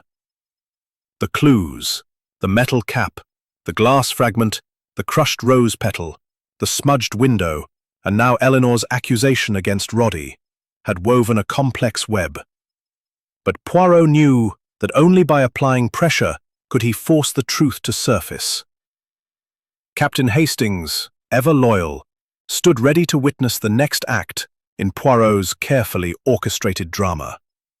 It was 7 p.m., and Poirot had requested the household to gather in the drawing room after dinner. The room, with its heavy drapes and flickering candles, seemed to close in around them, amplifying the tension. Elinor Carlisle sat with her hands clasped, her face pale but resolute. Roddy Wellman, his usual charm, replaced by a nervous fidgeting, avoided her gaze. Mary Gerrard, her eyes red from crying, sat beside Dr. Peter Lord, who seemed ready to defend her at a moment's notice. Nurse Jessie Hopkins, her handkerchief a crumpled ball, darted glances at Poirot, and Mrs. Bishop, the housekeeper, stood at the back, her expression one of barely concealed indignation. Inspector Marsden, sensing a climax, stood near. Clues. They point to a clever mind, one that planned carefully but left traces that my little grey cells have uncovered. Tonight I will lay a trap, and the guilty they will reveal themselves. A murmur ran through the group. Elinor's lips parted, but she remained silent. Roddy's hand froze on his cigarette case. Mary's breath caught, and Dr. Lord placed a reassuring hand on her arm. Nurse Hopkins's face flushed, her eyes wide with alarm. Poirot paced slowly, his hands clasped behind his back. Let us review the facts. The morphine bottle, it was not the source of the poison. Tests confirm it was untainted. The cyanide, It came from elsewhere, delivered in a glass or a vial, now broken and discarded. A metal cap, a fragment of glass, a crushed petal. These tell a story. Someone stood by the window of Madame Wellman's room, perhaps to pass the poison, perhaps to watch. And someone, mes amis, lied about their movements. He turned to Roddy, his eyes piercing. Monsieur Wellman, you were seen in Madame Wellman's room at 12:30, holding the morphine bottle. You did not mention this visit. Why? Roddy's face paled, his voice unsteady. I told you I was just checking on her. She was asleep and I left. I didn't touch anything. Poirot's gaze shifted to Elinor. And you, Mademoiselle Carlisle, saw him there. You fear his intentions, do you not? You fear he acted to secure your inheritance, or perhaps to secure something else. Elinor's voice trembled, but she held Poirot's gaze. I don't know what he was doing, Monsieur Poirot. I only know what I saw. I love Roddy, but I can't ignore the truth. Roddy stood, his chair scraping against the floor. Elinor, how can you say that? I never heard Aunt Laura. You're twisting this because you're jealous of Mary. The room erupted in gasps. Mary's hands flew to her face and Dr. Lord rose, his voice sharp. That's enough, Roddy. Leave Mary out of this. Poirot raised a hand, silencing them. Calm yourselves. The emotions, they run high, and this is good. It loosens the tongue. But let us consider another matter. Nurse Hopkins, your timeline is inconsistent. You say you were in the servants' quarters at 1:45, yet Annie saw you near Madame Wellman's corridor. What were you doing? Nurse Hopkins's face crumpled, and she burst into tears. I wasn't there. I swear it. I went back to check on her, that's all. I thought I'd forgotten to close the window properly, but she was fine when I left. Poirot's eyes narrowed. You returned to the room. This too you did not mention. Why? I was afraid, she sobbed. I thought it would look suspicious. I only looked in for a moment, then went back to the servants' quarters. Poirot nodded, his expression unreadable. And the figure by the window, seen at 1:45, who was it? Not you, Madame Hopkins, for you were inside. Mademoiselle Gerrard, or Dr. Lord, who were in the garden together, not Mademoiselle Carlisle, who was in her room, not Monsieur Wellman, who claims to have been in the library. Who, then? The room fell silent, the weight of his question pressing down. Poirot's gaze moved to Mrs. Bishop, who stiffened under his scrutiny. Madame Bishop, he said, you are the eyes of this house. Did you see anyone near the window? Anyone who should not have been there? Mrs. Bishop hesitated, her lips pursing. I saw no one myself, Monsieur Poirot. But Annie mentioned a figure in dark clothing. I thought it might be one of the gardeners, but they were accounted for elsewhere. Poirot's moustache twitched. Dark clothing, a figure unseen, and the vial cap, the glass fragment. Someone brought the poison to that window or took it away. Someone who knew Madame Wellman's habits, her vulnerabilities. He turned to the group, his voice rising with intensity. I will tell you a story of a murderer who planned carefully, who used cyanide to ensure a swift death, who broke a glass to hide their method. But they made mistakes. The cap dropped in the garden, the petal crushed underfoot, the smudge on the window left by a careless hand, and the lies, oh, the lies, they pile up, and they will betray you. Nurse Hopkins sobbed louder, and Roddy's face was ashen. Elinor's hands trembled, and Mary's eyes were wide with fear. Dr. Lord's jaw tightened, his protective stance unwavering. Poirot paused, letting the silence stretch, his eyes scanning each face. Now, he said softly, I will ask one final question. Who among you knew that Madame Wellman kept a glass of water by her side? A glass she drank from after her medication? The question hung in the air, simple yet devastating. Everyone knew. Nurse Hopkins, who administered the tonic, Elinor, who visited her aunt daily, Roddy, who had been in the room, Dr. Lord, who prescribed her care, even Mary, who had grown up in the house. Mrs. Bishop nodded slowly, confirming the staff's awareness of Mrs. Wellman's habits. Poirot smiled, a smile that held no warmth. Bon. The trap is set. The guilty one, they feel the pressure now. Tomorrow we will have the truth. As the group dispersed, their faces etched with fear and doubt, Hastings leaned close to Poirot. You're pushing them hard, Poirot. Do you think someone will crack? Oui, mon ami, Poirot said, his eyes gleaming. The murderer is clever, but they are human. They will make a mistake, and when they do, Hercule Poirot will be waiting. The clock struck 8 p.m., and the household retired, their nerves frayed. Poirot remained in the drawing room, his mind turning over the clues, the lies, the emotions. The trap had been laid, and the truth was 1938 broke over Cypress Hall with a clarity that belied the storm of revelation about to unfold. The mist had lifted, and the sun cast sharp shadows across the manicured lawns, illuminating the cypress trees that stood like silent witnesses to the tragedy. Inside the household was a cauldron of tension, each member weighed down by the pressure of Hercule Poirot's relentless investigation. The detective, his mustache gleaming with meticulous care, had declared that today the truth would be unveiled. Captain Hastings, his notebook worn from constant use, felt the anticipation like a tightening knot in his chest. It was 10 a.m., and the drawing room, with its heavy drapes and wilting roses, was once again the stage for Poirot's grand denouement. The household gathered, their faces etched with a mix of dread and curiosity. Elinor Carlisle sat with rigid composure, her eyes shadowed but resolute. Roddy Wellman, his cigarette case abandoned, gripped the arm of his chair, his face pale.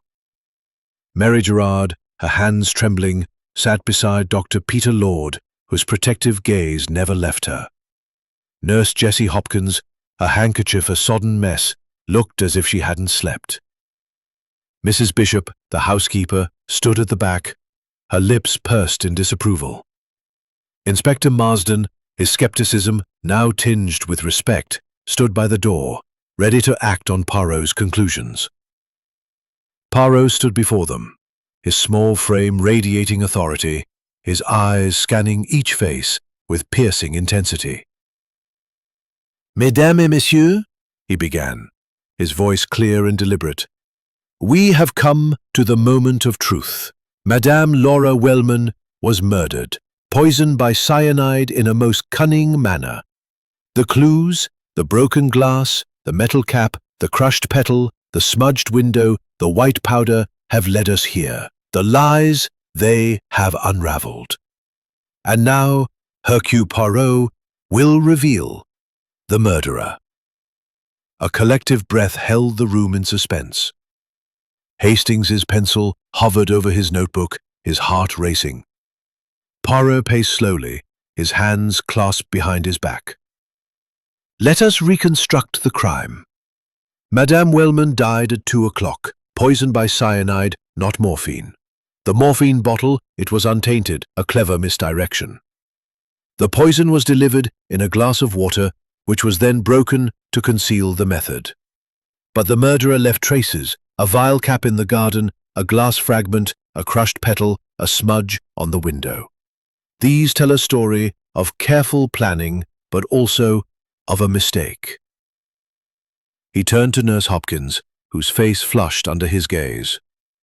"Madame Hopkins, you were the last to see Madame Wellman alive, at 1:35. You claim you gave her the morphine tonic and left. Yet Annie saw you near the corridor at 1:45 to you." He turned to Roddy. "Monsieur Wellman, you were seen in the room at 12:30, holding the morphine bottle. You claim you were merely checking on your aunt, but what were you truly doing?" Roddy's voice cracked. "I told you, I was just looking in, I didn't touch anything." Poirot's eyes moved to Elinor. "And you, Mademoiselle Carlisle, saw him there. You fear his affection for Mademoiselle Gerrard, do you not?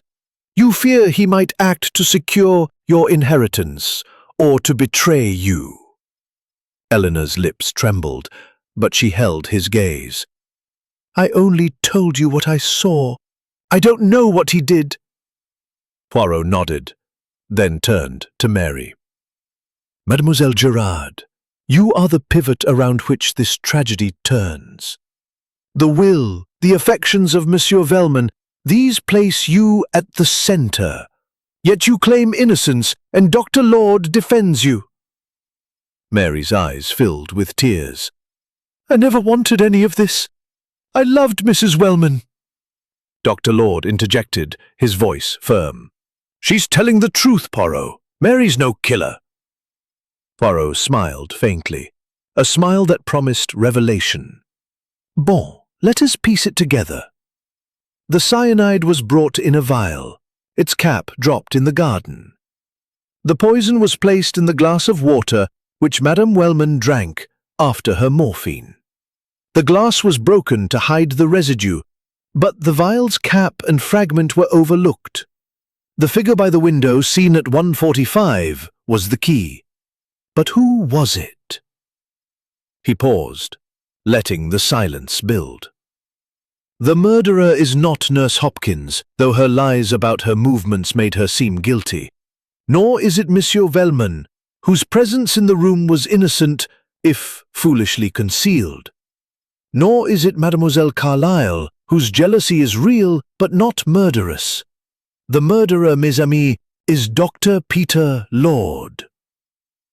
A gasp rippled through the room. Mary cried out, "No, that's impossible!" Dr. Lord's face drained of colour, his hands clenching into fists. Poirot continued, his voice relentless. "Dr. Lord, you had the means, access to cyanide as a physician. You had the opportunity. You were in the garden near the window at 1:45, not with Mademoiselle Gerrard as you claimed. She was alone for a moment, was she not? You slipped to the window, passed the vial through, or perhaps placed it earlier, knowing Madame Wellman's habit of drinking water after her tonic." Dr. Lord shook his head, his voice hoarse. "You're wrong, Poirot. I'd never—" "You did it for love," Poirot said softly. "You love Mademoiselle Gerrard, and you saw her future threatened. Madame Wellman's will favoured Mademoiselle Carlisle, but you knew she planned to increase Mary's bequest. You feared Elinor." A whisper. I didn't mean for it to happen like this. I thought it was the only way to protect Mary." The room erupted in chaos. Inspector Marsden stepped forward, his face grim. "Dr. Lord, you're under arrest."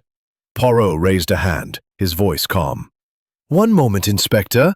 Dr. Lord, you placed the cyanide in the glass during your visit to the room earlier that day, when you checked on Madame Wellman at noon. You returned to the window at 1:45 to ensure the deed was done, leaving the smudge, the petal, the cap. You broke the glass to hide the residue, but you could not erase all traces." Dr. Lord nodded slowly, tears in his eyes. "I loved Mary. I couldn't let Elinor take everything from her. I'm sorry." Mary collapsed in tears, and Elinor stared at Roddy, her face a mask of shock and relief. Nurse Hopkins's sobs filled the room, and Mrs. Bishop's stern facade cracked, her eyes wide with disbelief. Poirot turned to Hastings, his voice low. "The heart, Hastings, it drives even the best to darkness. Dr. Lord's love was his undoing." As Marsden led Dr. Lord away, the household dissolved into whispers and tears. The truth, so carefully hidden, had been laid bare by Poirot's little grey cells. The case was solved, but the cost was heavy, the scars of Cypress Hall enduring long after the handcuffs clicked shut. Chapter 11. The Reflection. The morning of July 15th, 1938, brought a quiet stillness to Cypress Hall, as if the estate itself exhaled in relief after the storm of revelation. The sun filtered through the cypress trees, casting dappled patterns on the dew-kissed lawns, but within the grand Georgian manor, the atmosphere remained heavy with the aftermath of truth. Dr. Peter Lord's confession had shattered the fragile equilibrium of the household, leaving its inhabitants to grapple with the consequences of his actions. Hercule Poirot, his task complete, prepared to depart, but not before sharing his reflections on the case with Captain Hastings, whose loyalty and curiosity had been his constant companions. It was 10:30 a.m., and Poirot sat in the morning room, a cup of tisane in hand, his moustache as impeccable as ever. The room, with its soft green walls and delicate china, seemed a world apart from the grim events that had unfolded. Hastings, seated opposite, closed his notebook, his mind still reeling from the dramatic confrontation of the previous evening. Dr. Lord had been taken into custody by Inspector Marsden, and the household was left to pick up the pieces. Mary Gerrard in tears, Elinor Carlisle silent and withdrawn, Roddy Wellman shaken, and Nurse Jessie Hopkins still trembling from the ordeal. "Poirot," Hastings said, breaking the silence, "you were brilliant, as always. But I must admit, I never suspected Dr. Lord. He seemed In his way. But love, it can twist even the most honorable soul. He believed he was protecting Mademoiselle Gerrard, securing her future. But in doing so, he committed a grave crime." Hastings nodded, his brow furrowed. "It's tragic, really. Mary's devastated. And Elinor, she looked as if she'd lost everything, even though she's cleared." "Oui," Poirot said, sipping his tisane. "Mademoiselle Carlisle is a woman of strength, but her heart is wounded. She suspected Monsieur Wellman, you see, not out of malice, but out of fear. Fear that his affection for Mademoiselle Gerrard had driven him to act. In the end, her honesty helped us uncover the truth." Hastings leaned back, his mind turning over the clues. The file cap, the crushed petal, the smudged window, those were the keys, weren't they? You saw what no one else did. Poirot smiled faintly, setting down his cup. "The little grey cells, Hastings. They see what is hidden in plain sight. The vial cap told us the poison was brought from outside, not in the morphine bottle. The petal and the smudge placed someone at the window, and Dr. Lord's alibi with Mademoiselle Gerrard was weak. He was alone for those crucial moments. But it was the human element, mon ami, that sealed his fate. His protectiveness, his glances at Mary, they betrayed his motive." Hastings shook his head. "And Nurse Hopkins? Her lies about her movements made her look so guilty."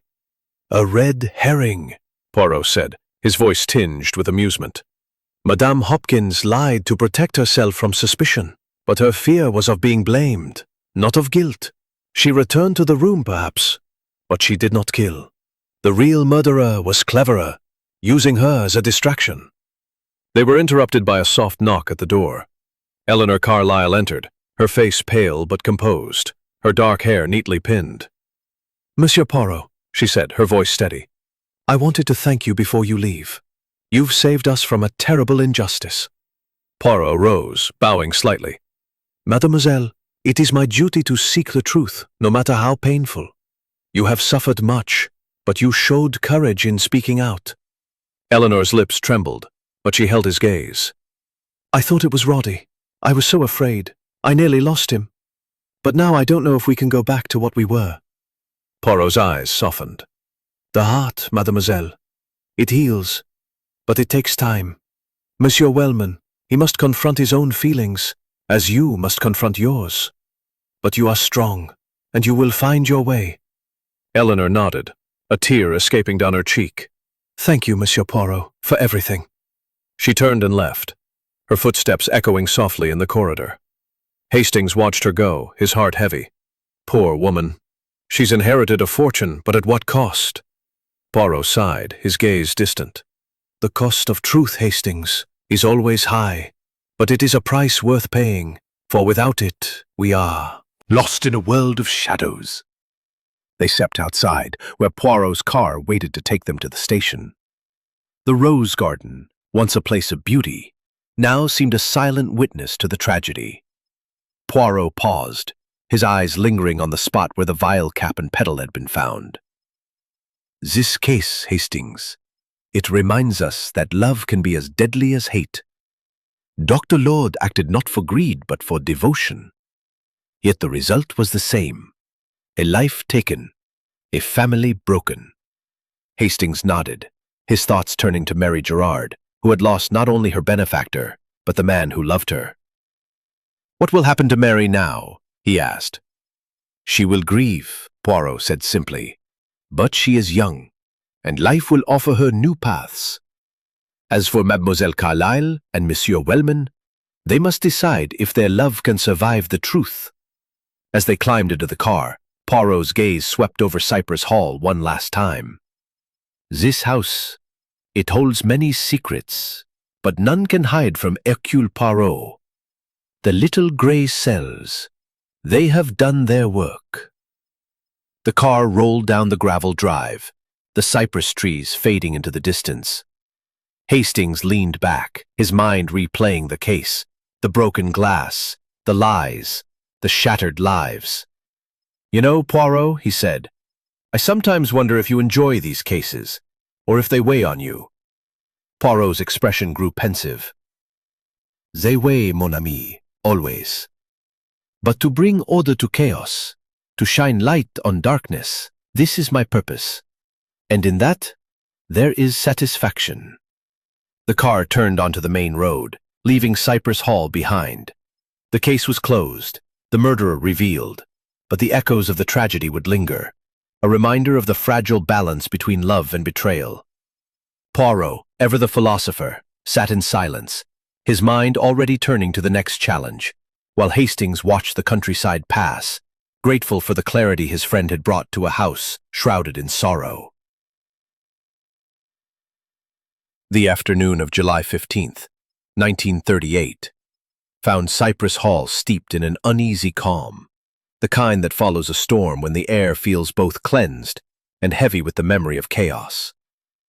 The revelation of Dr. Peter Lord's guilt had left the household reeling, each member grappling with the shock of betrayal and the weight of their own secrets exposed. Hercule Poirot, his work at the estate concluded, had agreed to stay one more day at Elinor Carlisle's request, to help ease the transition as the household faced the aftermath. Captain Hastings, ever the chronicler of Poirot's triumphs, found himself reflecting on the fragility of human relationships as he walked the grounds with his friend. It was 2:30 p.m., and the rose garden, once a silent witness to the crime, shimmered in the summer light. The cypress trees stood tall, their dark silhouettes a stark contrast to the vibrant blooms. His back. Hastings, notebook tucked away, felt the need to speak, to process the case that had shaken him more than most. "Poirot," he began, pausing by a rosebed. "This case feels different. It's not just about the murder, is it? It's about love, betrayal, the things people do when they're desperate." Poirot nodded, his eyes fixed on a wilting rose. "Précisément, mon ami. This is a tragedy of the heart. Dr. Lord, he believed he acted for love, to protect Mademoiselle Gerrard. But love, when it blinds, can lead to darkness as surely as hate." They continued their walk, the gravel crunching underfoot. Hastings glanced at the window of Mrs. Wellman's suite, now closed and curtained, as if to shut out the memory of the crime. "I keep thinking about Mary," he said. "She's lost so much. Mrs. Wellman, Dr. Lord, her place in this house. What will she do now?" Poirot's moustache twitched, a sign of his contemplative mood. "Mademoiselle Gerrard is young, Hastings. The young, they are resilient. She will mourn, but she will find her path. The bequest from Madame Wellman, it gives her freedom, a chance to start anew. But the heart, it will take longer to heal." Their conversation was interrupted by the approach of Mary Gerrard herself, her golden hair catching the sunlight, her face pale but composed. She carried a small bouquet of roses, plucked from the garden, and her eyes were red-rimmed but steady. "Monsieur Poirot? Captain Hastings?" she said, her voice soft. "I wanted to speak with you before you leave." Poirot bowed slightly, his expression kind. "Mademoiselle, we are at your service. How may we help you?" Mary hesitated, clutching the roses. I still can't believe Peter did this. He was so kind, so devoted. I never thought he'd go so far. I feel responsible, somehow." Poirot's gaze softened. "Mademoiselle, you are not to blame. Dr. Lord's actions were his own, driven by a love that became obsession. You could not have known, nor could you have stopped him." Mary's lips trembled.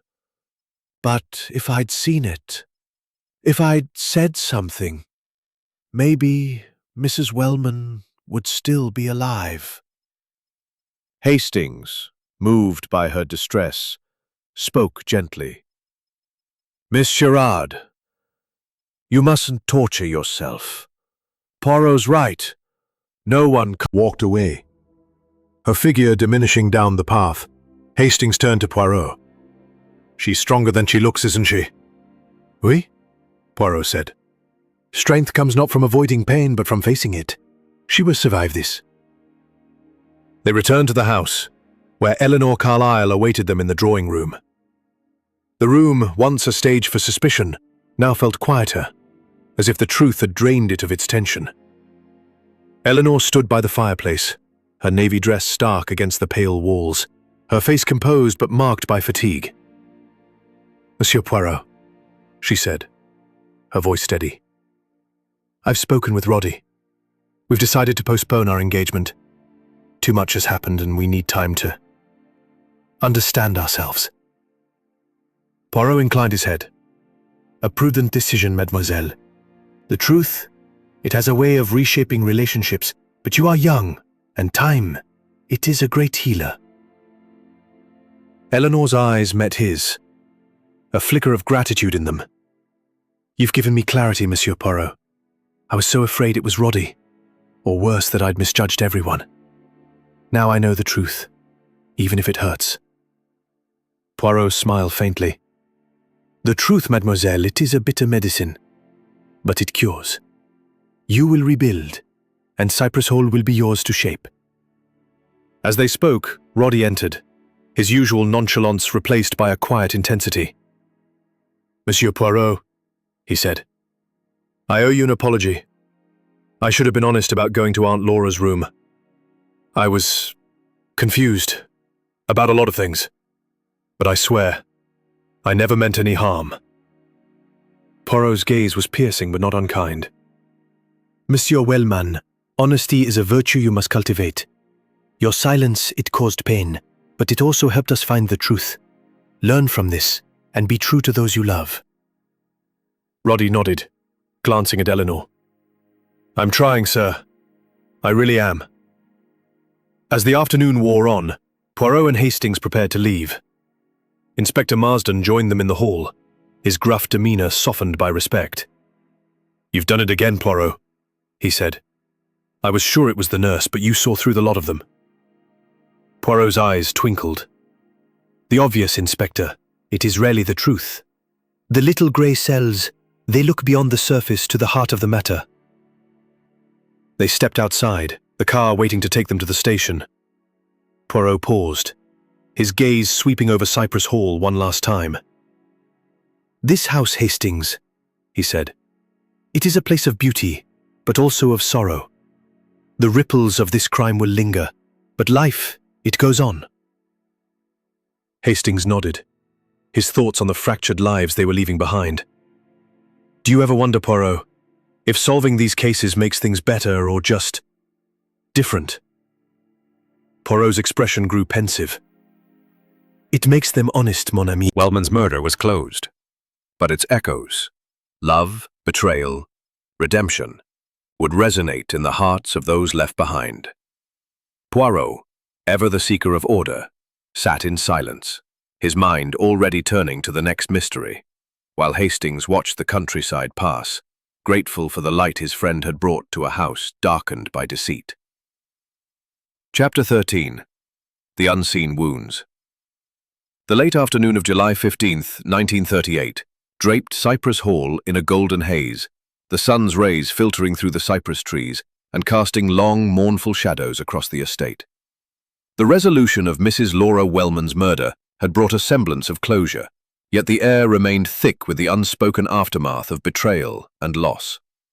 Hercule Poirot, his task complete, lingered at the request of Elinor Carlisle, who sought his counsel on navigating the fractured relationships within her household. Captain Hastings, ever the empathetic observer, walked beside Poirot through the rose garden, his thoughts heavy with the emotional toll of the case. It was 4 p.m., and the quiet beauty of the grounds contrasted sharply with the turmoil within. Poirot, impeccable in his tailored suit, paused by the rosebed where the vial cap and crushed petal had been found, his eyes distant. "Mon ami," he said, his voice soft but resonant. "This case, it is not only about the crime, but about the wounds it leaves behind. The truth, it heals, but it also scars." Hastings nodded, his gaze lingering on the window of Mrs. Wellman's suite, now a silent monument to the tragedy. "I keep thinking about Elinor and Roddy," he said. "They've been through so much, suspicion, jealousy, betrayal. Can they really move forward after this?" Poirot's moustache twitched, a sign of his contemplative mood. "The heart, Hastings, it is resilient, but it requires time. Mademoiselle Carlisle and Monsieur Wellman, they must face their truths, her fear of losing him, his wandering affections. Only honesty will mend what is broken." As they walked, the crunch of gravel underfoot was interrupted by the soft tread of Nurse Jessie Hopkins, who approached with a hesitant step. Her face, still flushed from the ordeal of the investigation, bore the marks of sleeplessness, her handkerchief clutched tightly. "Monsieur Poirot," she said, her voice trembling, "I wanted to speak with you before you go. I feel so ashamed for lying about my movements. I thought it would protect me, but it only made things worse." Poirot regarded her with a gentle but piercing gaze. "Madame Hopkins, your fear was understandable, but it clouded the truth. You returned to Madame Wellman's room, you said, to check the window. Why did you fear suspicion?" The nurse's eyes filled with tears. "Mrs. Wellman could be harsh at times. She'd scold me, question my competence. I was afraid people would think I'd made a mistake with her medication, or worse, done something deliberate. When I saw her dead, I Panicked. I thought if I admitted I'd gone back, they'd blame me." Poirot nodded, his expression softening. Fear. It is a powerful force, madame. But you must learn from this. The truth, it is your ally, not your enemy. You are free of suspicion now. Go forward with courage." Nurse Hopkins managed a weak smile, wiping her eyes. "Thank you, Monsieur Poirot. I'll try." She turned and walked back to the house, her shoulders slightly straighter. Hastings watched her go, his heart heavy. "She's lucky to be cleared, but I wonder how she'll live with the guilt of her silence." "Guilt," Poirot said, "is a burden we all carry at times. But it can also be a teacher, guiding us to better choices." Their conversation was interrupted by the arrival of Roddy Wellman, his usual charm replaced by a quiet intensity. He approached with his hands in his pockets, his eyes fixed on the ground. "Monsieur Poirot, "Captain Hastings," he said, his voice low. "I owe you both an apology. I should have been honest about being in Aunt Laura's room. I was ashamed, I suppose, of my own confusion." Poirot's gaze was sharp but not unkind. Monsieur Wellman, your silence caused pain, particularly to Mademoiselle Carlisle. Why were you there, truly?" Roddy hesitated, then sighed. "I was worried about Aunt Laura's will. She'd been talking about changing it, giving more to Mary. I didn't care about the money. but I knew it upset Elinor. I went to check on her, to see if she was all right, but she was asleep. I saw the morphine bottle and... I don't know, I just looked at it, wondering if it was safe. I should have told Elinor, but I didn't want to worry her more. Poirot nodded. And your feelings for Mademoiselle Gerrard, they, too, you kept hidden? Roddy's face flushed. I care for Mary, she's kind, vibrant, but I love Elinor. I was confused, yes, but I'd never betray her. I see that now. Bon, Poirot said. Then you must prove it, monsieur, with actions, not words. Mademoiselle Carlisle deserves your honesty. Roddy nodded, his expression resolute. I will, Monsieur Poirot. I'm going to talk to her, try to make things right. As Roddy walked away, Hastings turned to Poirot. Do you think they'll survive this, Poirot? Elinor and Roddy, I mean? Poirot's eyes gleamed with quiet wisdom. If they are honest, mon ami, they have a chance. Love, it is fragile, but it can be mended with trust. They returned to the house. Mary, I know how to det. Poirot's vist on the feud. In Avelia's, Kill McCown said, Towards my to dispersion, and will drags, you will bake me use of fooled. A dispection, took away, out of preces, internal. Even spike contrived, at Moggy, to the growl, when you're being, and spect, there is special, too weak. Miss Sparrow, they feigned, from Gonley.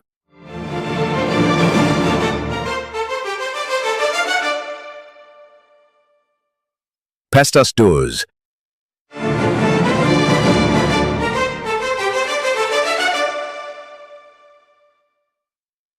Oh, Donley, mon ami. Poirot's fang, fractured lives within the house. It's hard to imagine how they'll move forward, Poirot. Elinor's selling the hall. Mary's leaving for London. Roddy's trying to make amends. It's as if the whole place is starting over. Oui, Poirot said, his moustache twitching thoughtfully.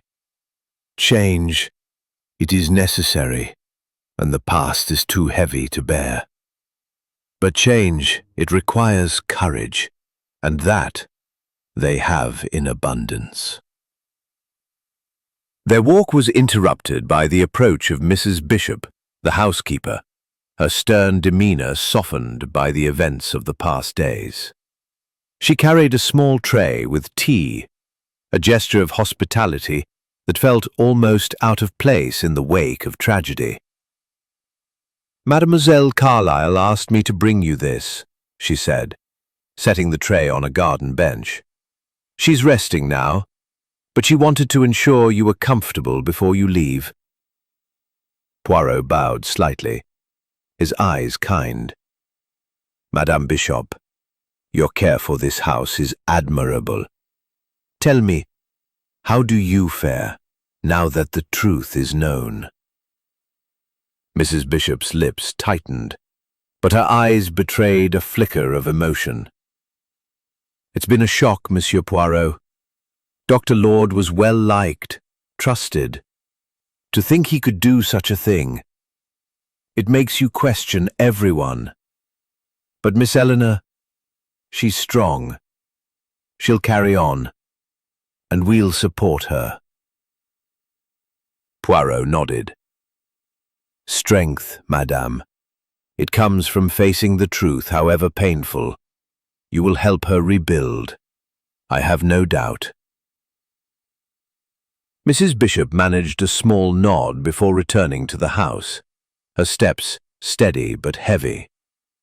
Hastings sipped the tea, his mind turning to the future of Cypress Hall. Do you think Elinor will really sell this place, Poirot?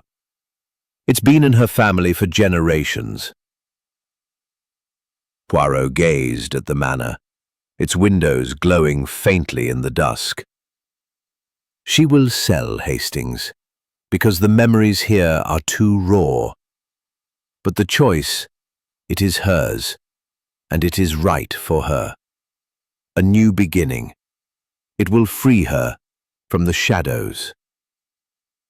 As they finished their tea, Roddy Wellman appeared, his usual nonchalance replaced by a quiet determination. He approached with his hands in his pockets, his face marked by the strain of recent days. "Monsieur Poirot, Captain Hastings," he said, his voice low. "I wanted to see you before you go. I've been talking with Elinor, and we're trying to sort things out. I know I've made mistakes, but I want to make it right." "Monsieur Wellman, the path to redemption is paved with honesty." Opportunity. Roddy exhaled, a weight seeming to lift from his shoulders. "Thank you, Monsieur Poirot, for everything." He turned and walked back to the house, his stride more purposeful than before. Hastings watched him go, his heart lighter. "He seems sincere, Poirot. Do you think they'll make it?" Poirot's expression was pensive. "If they are honest, mon ami, they have a chance. But the heart, it is fragile, and trust, once broken, is not easily mended." As the clock struck 7 p.m., Poirot and Hastings returned to the house to gather their belongings. The hall was quiet, the servants moving with a subdued efficiency. Nurse Jessie Hopkins passed them in the corridor, her face still pale, but her demeanor calmer. She paused, offering a tentative smile. "Monsieur Poirot, I'm leaving tomorrow. Miss Elinor's given me a reference, and I'm going to a new post in Exeter. I just wanted to say thank you for seeing the truth." Poirot inclined his head. "Madame Hopkins, your honesty, though late, was valuable. Go forward with a clear conscience." She nodded and hurried away, leaving Poirot and Hastings to collect their coats. As they stepped into the entrance hall, Elinor appeared, her navy dress replaced by a simple grey one, her face weary but resolute. "Monsieur Poirot," she said, "I can't thank you enough. You've given me clarity, even if it's painful. I'm ready to move on now." Poirot bowed, his eyes warm. "Mademoiselle, you have faced the truth with great courage. The future, it is yours to shape. Hercule Poirot wishes you strength and peace." Elinor's lips curved in a faint smile. "You've given me both, in a way. Safe travels, Monsieur Poirot, Captain Hastings." As they stepped outside, the first drops of rain began to fall, pattering softly on the gravel drive. The car waited, its engine humming, ready to take them to the station. Poirot paused, his gaze sweeping over Cypress Hall one last time. "This house, Hastings," he said.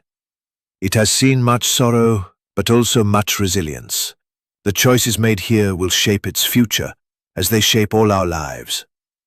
Hastings nodded, his thoughts on the people they were leaving behind. "It's a strange thing, Poirot. Solving a crime doesn't erase the pain, does it?" "No, mon ami," Poirot said, his voice soft. "But it brings light to the darkness, and that is enough." The car rolled down the drive, the rain blurring the outline of Cypress Hall. The case was closed, but its lessons about love, betrayal, and the weight of choices would linger in the hearts of those who remained. Poirot patter a soothing counterpoint to the turmoil that had gripped the estate over the past days. The grand Georgian manor, with its ivy-clad towers and mullioned windows, stood as a testament to both its storied past and the recent tragedy that had shaken its foundations. Hercule Poirot, his work complete, prepared to depart, his mission to uncover the truth behind Mrs. Laura Wellman's murder fulfilled. Captain Hastings, his loyal companion, stood beside him, his heart heavy with the weight of the case's resolution and the lives forever altered by it. It was 7:30 p.m., and the air carried a sense of finality, as if the house itself were ready to close this chapter. Poirot, his suit pristine despite the damp, stood in the entrance hall, his small suitcase at his side. The chandelier above cast a warm glow, illuminating the marble floor and the portraits of Wellman ancestors, their stern gazes a reminder of the legacy now in Elinor Carlisle's hands. Hastings, his notebook tucked away, felt a pang of reluctance to leave, knowing the inhabitants of Cypress Hall faced an uncertain future. "Poirot," Hastings said, his voice low, "this case feels like it's left more questions than answers. Not about the murder, but about what comes next for these people. Elinor, Roddy, Mary, they've all been changed by this." Poirot nodded, his eyes gleaming with quiet wisdom. "Mon ami, a crime, it is like a stone thrown into a pond. The ripples, they spread far beyond the act itself. But these ripples, they also carry the seeds of renewal. Mademoiselle Carlisle, Monsieur Wellman, Mademoiselle Gerrard, they will find their way in time." As they spoke, Elinor Carlisle appeared, descending the grand staircase with a grace that belied the strain of recent days. Her grey dress was simple, her dark hair neatly pinned, but her eyes held a new clarity, a resolve forged in the fire of truth. "Monsieur Poirot, Captain Hastings," she said, her voice steady, "I couldn't let you leave without a final word. You've given me more than justice, you've given me a chance to start anew." Poirot bowed, his moustache twitching with a faint smile. "Mademoiselle, justice is but the beginning. You have chosen to sell Cypress Hall, to seek a new path. It is a brave choice, and Hercule Poirot admires your courage." Elinor's lips curved in a small, wistful smile. "It's not easy, leaving this place. It's been my family's home for generations. But it's time. Too many ghosts linger here, and I want a future free of them." Hastings, moved by her words, spoke gently. "You'll do well, Miss Carlisle. You've faced the worst and come through it." Elinor nodded, her eyes meeting his. "Thank you, Captain. And you, Monsieur Poirot. Your little grey cells have saved us from a terrible injustice. I'll never forget that." Carried a small suitcase, a sign of her imminent departure for London. Her face was pale, her eyes still shadowed by grief, but there was a quiet strength in her posture. "Monsieur Poirot," she said, her voice soft, "I'm leaving tonight. I wanted to say goodbye and to thank you. You saw the truth when no one else could." Poirot's gaze softened. "Mademoiselle Gerrard, you have suffered much, but you are young, and the world is wide. Your bequest, it will give you freedom. Use it wisely, and let the past teach you, not bind you." Mary's eyes filled with tears, but she managed a nod. "I'll try. I wish Peter hadn't done it. I never wanted anyone to suffer for me." Poirot's voice was gentle but firm. "His choices were his own, mademoiselle. You are not responsible for his heart, only for your own. Go to London and make a life that honors your strength." Mary offered a tremulous smile, then turned to Elinor. "Elinor, I'm sorry for everything. I never meant to come between you and Roddy." Elinor's expression softened, and she reached out, touching Mary's arm. "I know, Mary. We've both been hurt, but we'll heal. I wish you well." The two women shared a moment of quiet understanding, a bridge built over the chasm of suspicion and pain. Hastings watched, his heart warmed by the gesture, a sign that healing was possible, even after such a tragedy. As Mary stepped outside to her waiting cab, Roddy Wellman appeared, his face marked by determination. "Monsieur Poirot," he said, "I've made a decision. I'm going to stay with Elinor, help her through the sale of the hall. I've been a fool, but I'm going to prove I can be better." Poirot's eyes gleamed with approval. "Monsieur Wellman, The path to redemption is not easy, but it is noble. Be true to Mademoiselle Carlisle and to yourself." Roddy nodded, glancing at Elinor with a mix of hope and resolve. "I will, sir. Thank you." The clock struck 8 p.m., and Poirot and Hastings stepped outside, the rain now a light drizzle. The car waited, its headlights cutting through the gathering dusk. Mrs. Bishop approached, her stern demeanor softened by gratitude. "Monsieur Poirot, Captain Hastings," she said, "you've brought peace to this house in your way. We'll manage now." Poirot bowed. "Madam, your vigilance has served this house well. Continue to guide it with care." As they climbed into the car, Hastings looked back at Cypress Hall, its windows glowing like eyes watching their departure. "It's strange, Poirot," he said, "how a place can feel so alive, yet so haunted." Poirot's expression was pensive. "Cypress Hall, it is a house of contrasts, beauty and sorrow, order and chaos. But the truth, it has set it free. We're leaving behind." Elinor's resolve, Mary's courage, Roddy's redemption. "Do you ever tire of this, Poirot?" he asked. "Uncovering the truth only to see the pain it brings?" Poirot's gaze was distant, his voice soft. "Never, mon ami. The truth, it is my purpose.